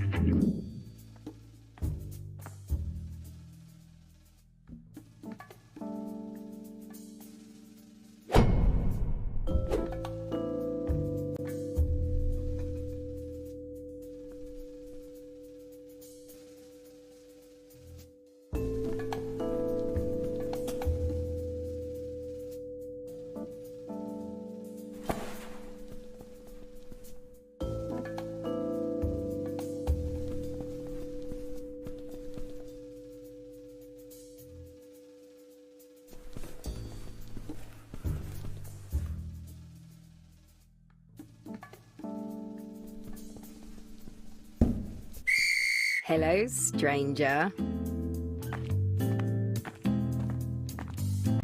You look well rested. Slept the whole weekend. Anyway, I should probably just get going. Someone's in a hurry. Get in there, Jack, my son. Good morning! Derek's in a good mood. Who the hell was that? What? Jack, you sure you're not still feeling ill? He's my boss? Yeah. So, what do I do when I get there? It's Monday. That means sprint planning. You're going to coordinate with your team on their tasks for the week. Dad's no good with stuff like that. Well, he's right. I don't think anyone would follow me into battle. It's simple, trust me. Jonah's working on modelling the last of the cream cakes for Mrs. Clapton's tea shop. Letitia's putting the finishing touches to the AI for the retirement home scene with the shell-shock veteran. And Tobias is writing up the design for the interactive funeral procession. And Maya is midway through implementing Rumble support. Jonah cakes, Letitia shell-shock, Tobias funerals, Maya Rumble. See? You're a natural. Hello. Good weekends, everyone? Get up to anything interesting? No. Okay, let's see. So I'm supposed to go around everyone and check what you're all working on. So, Jonah. You are modelling cream cakes, aren't you? I'll take the silence as an agreement. Okay, Letitia. You're doing something with AI? No, IA. For retirement homes. Yeah, that sounds right. Okay, Tobias. Are you rumbling? Actually, I'm not sure that's right. And finally, Maya. Are you doing the IA? The AI? One of them. Sorry, I'm not sure that's quite right. Look. Even I can tell this meeting is a bit pointless. You all know what you're up to, even if I don't. I guess what you're really looking for is a pep talk, isn't it? Some words of encouragement. I'm sorry. I thought I could do this, but none of this comes naturally to me. You all look like nice, bright people. You don't need to listen to an old fart like me. I'm sorry that I can't give you anything more inspiring. Maybe I'll just leave you with the advice that my dad gave to me on my 18th birthday. Keep your head down. Don't take unnecessary risks. Stay out of debt. Cheers. And that's just a quick look at Last Stop. Be sure to check out more updates soon as the game rises to console and PC this year. Thanks for stopping by.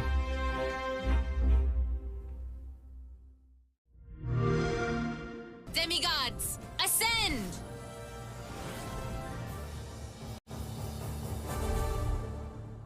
はい、こんにちは、野島和重と申します。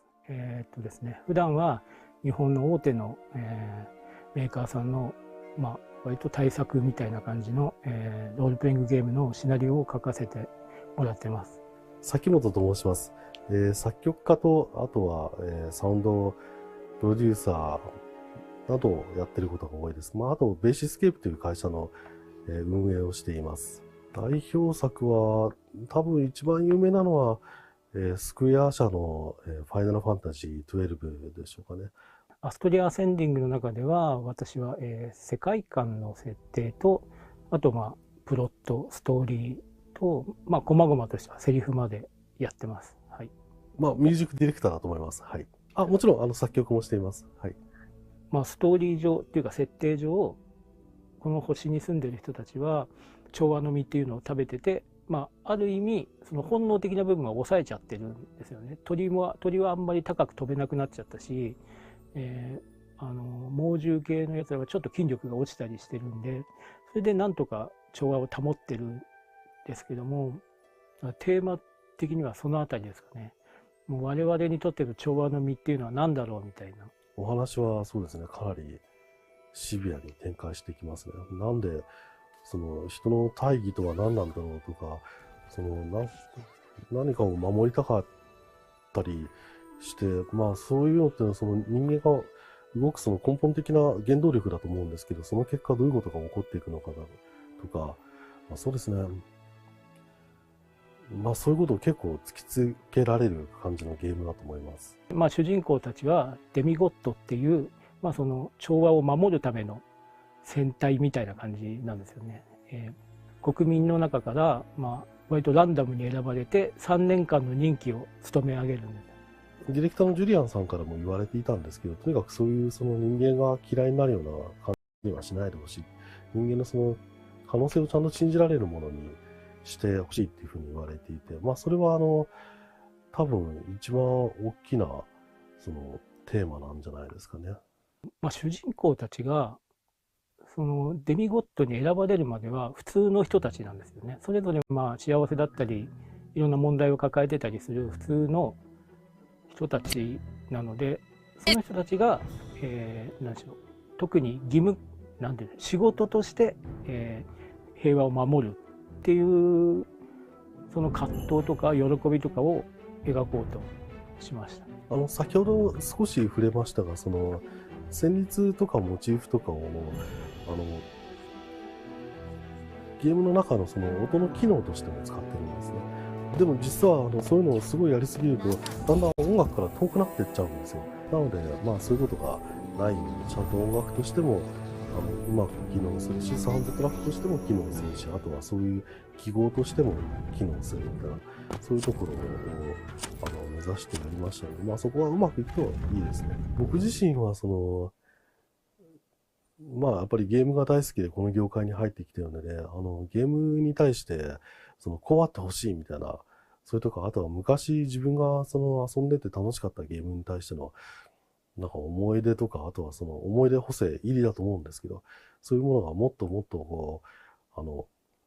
もっと素晴らしく表現されていていいなっていうか、その世界に入れるといいなっていうふうなのを思っていて、それに近づけるためにずっと音を作ってるんだと思うんですよね。なので、このゲームはそういった意味で、うまくそれが効いてるといいんですけどね、その辺はユーザーさんの反応を見て、評価が出されるんじゃないでしょうか。そういうのはぜひ味わっていただきたいですね。私の仕事とは直接関係ないんですけど、絵は綺麗ですよね。あとキャラクターのアニメーションとかが、まあ、私なんかはこうなんとなくアートを感じるんですけども、そこはなんか自分にとっては新鮮なんで、皆さんも楽しんでいただけるんじゃないかなと思っています。何が起こってるの？まさか死んじゃったなんてことはないよね。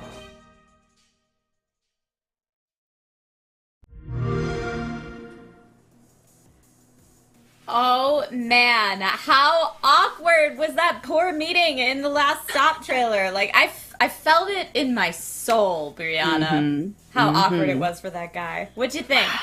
I mean, you know what? I really appreciated that for Last Stop. They gave us a demo. I feel like so often with gameplay trailers, you don't really know what's going on, or sometimes the trailer doesn't really reflect how the actual gameplay is. So big shout out to them. I am very excited for it, but I'm also very excited for this next section coming up. Now, we've learned so much today about unique indie titles that are coming to Xbox soon. But we know what you guys are wondering at home, myself included. What games are coming to Game Pass? Well, I think we have the answer for you. Let's take a look.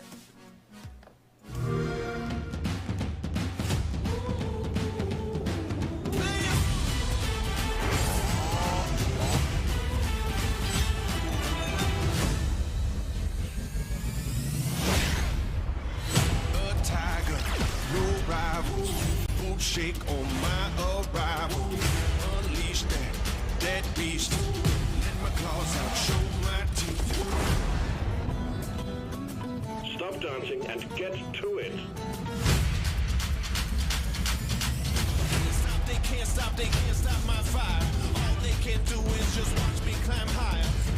They can't stop my fire. All they can do is just watch me climb. Play on, keep going, cause I'm going strong.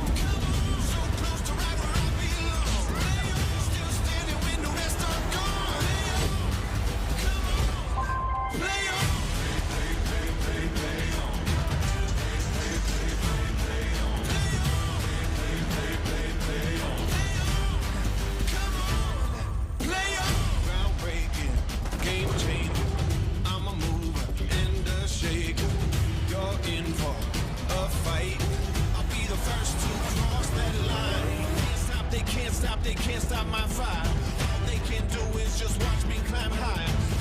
They can't stop my fire. All they can do is just watch me climb. Play on, keep going, cause I'm going strong. Come on, so close to right where I belong. Play on, still standing when the rest are gone. Play on, come on, play on.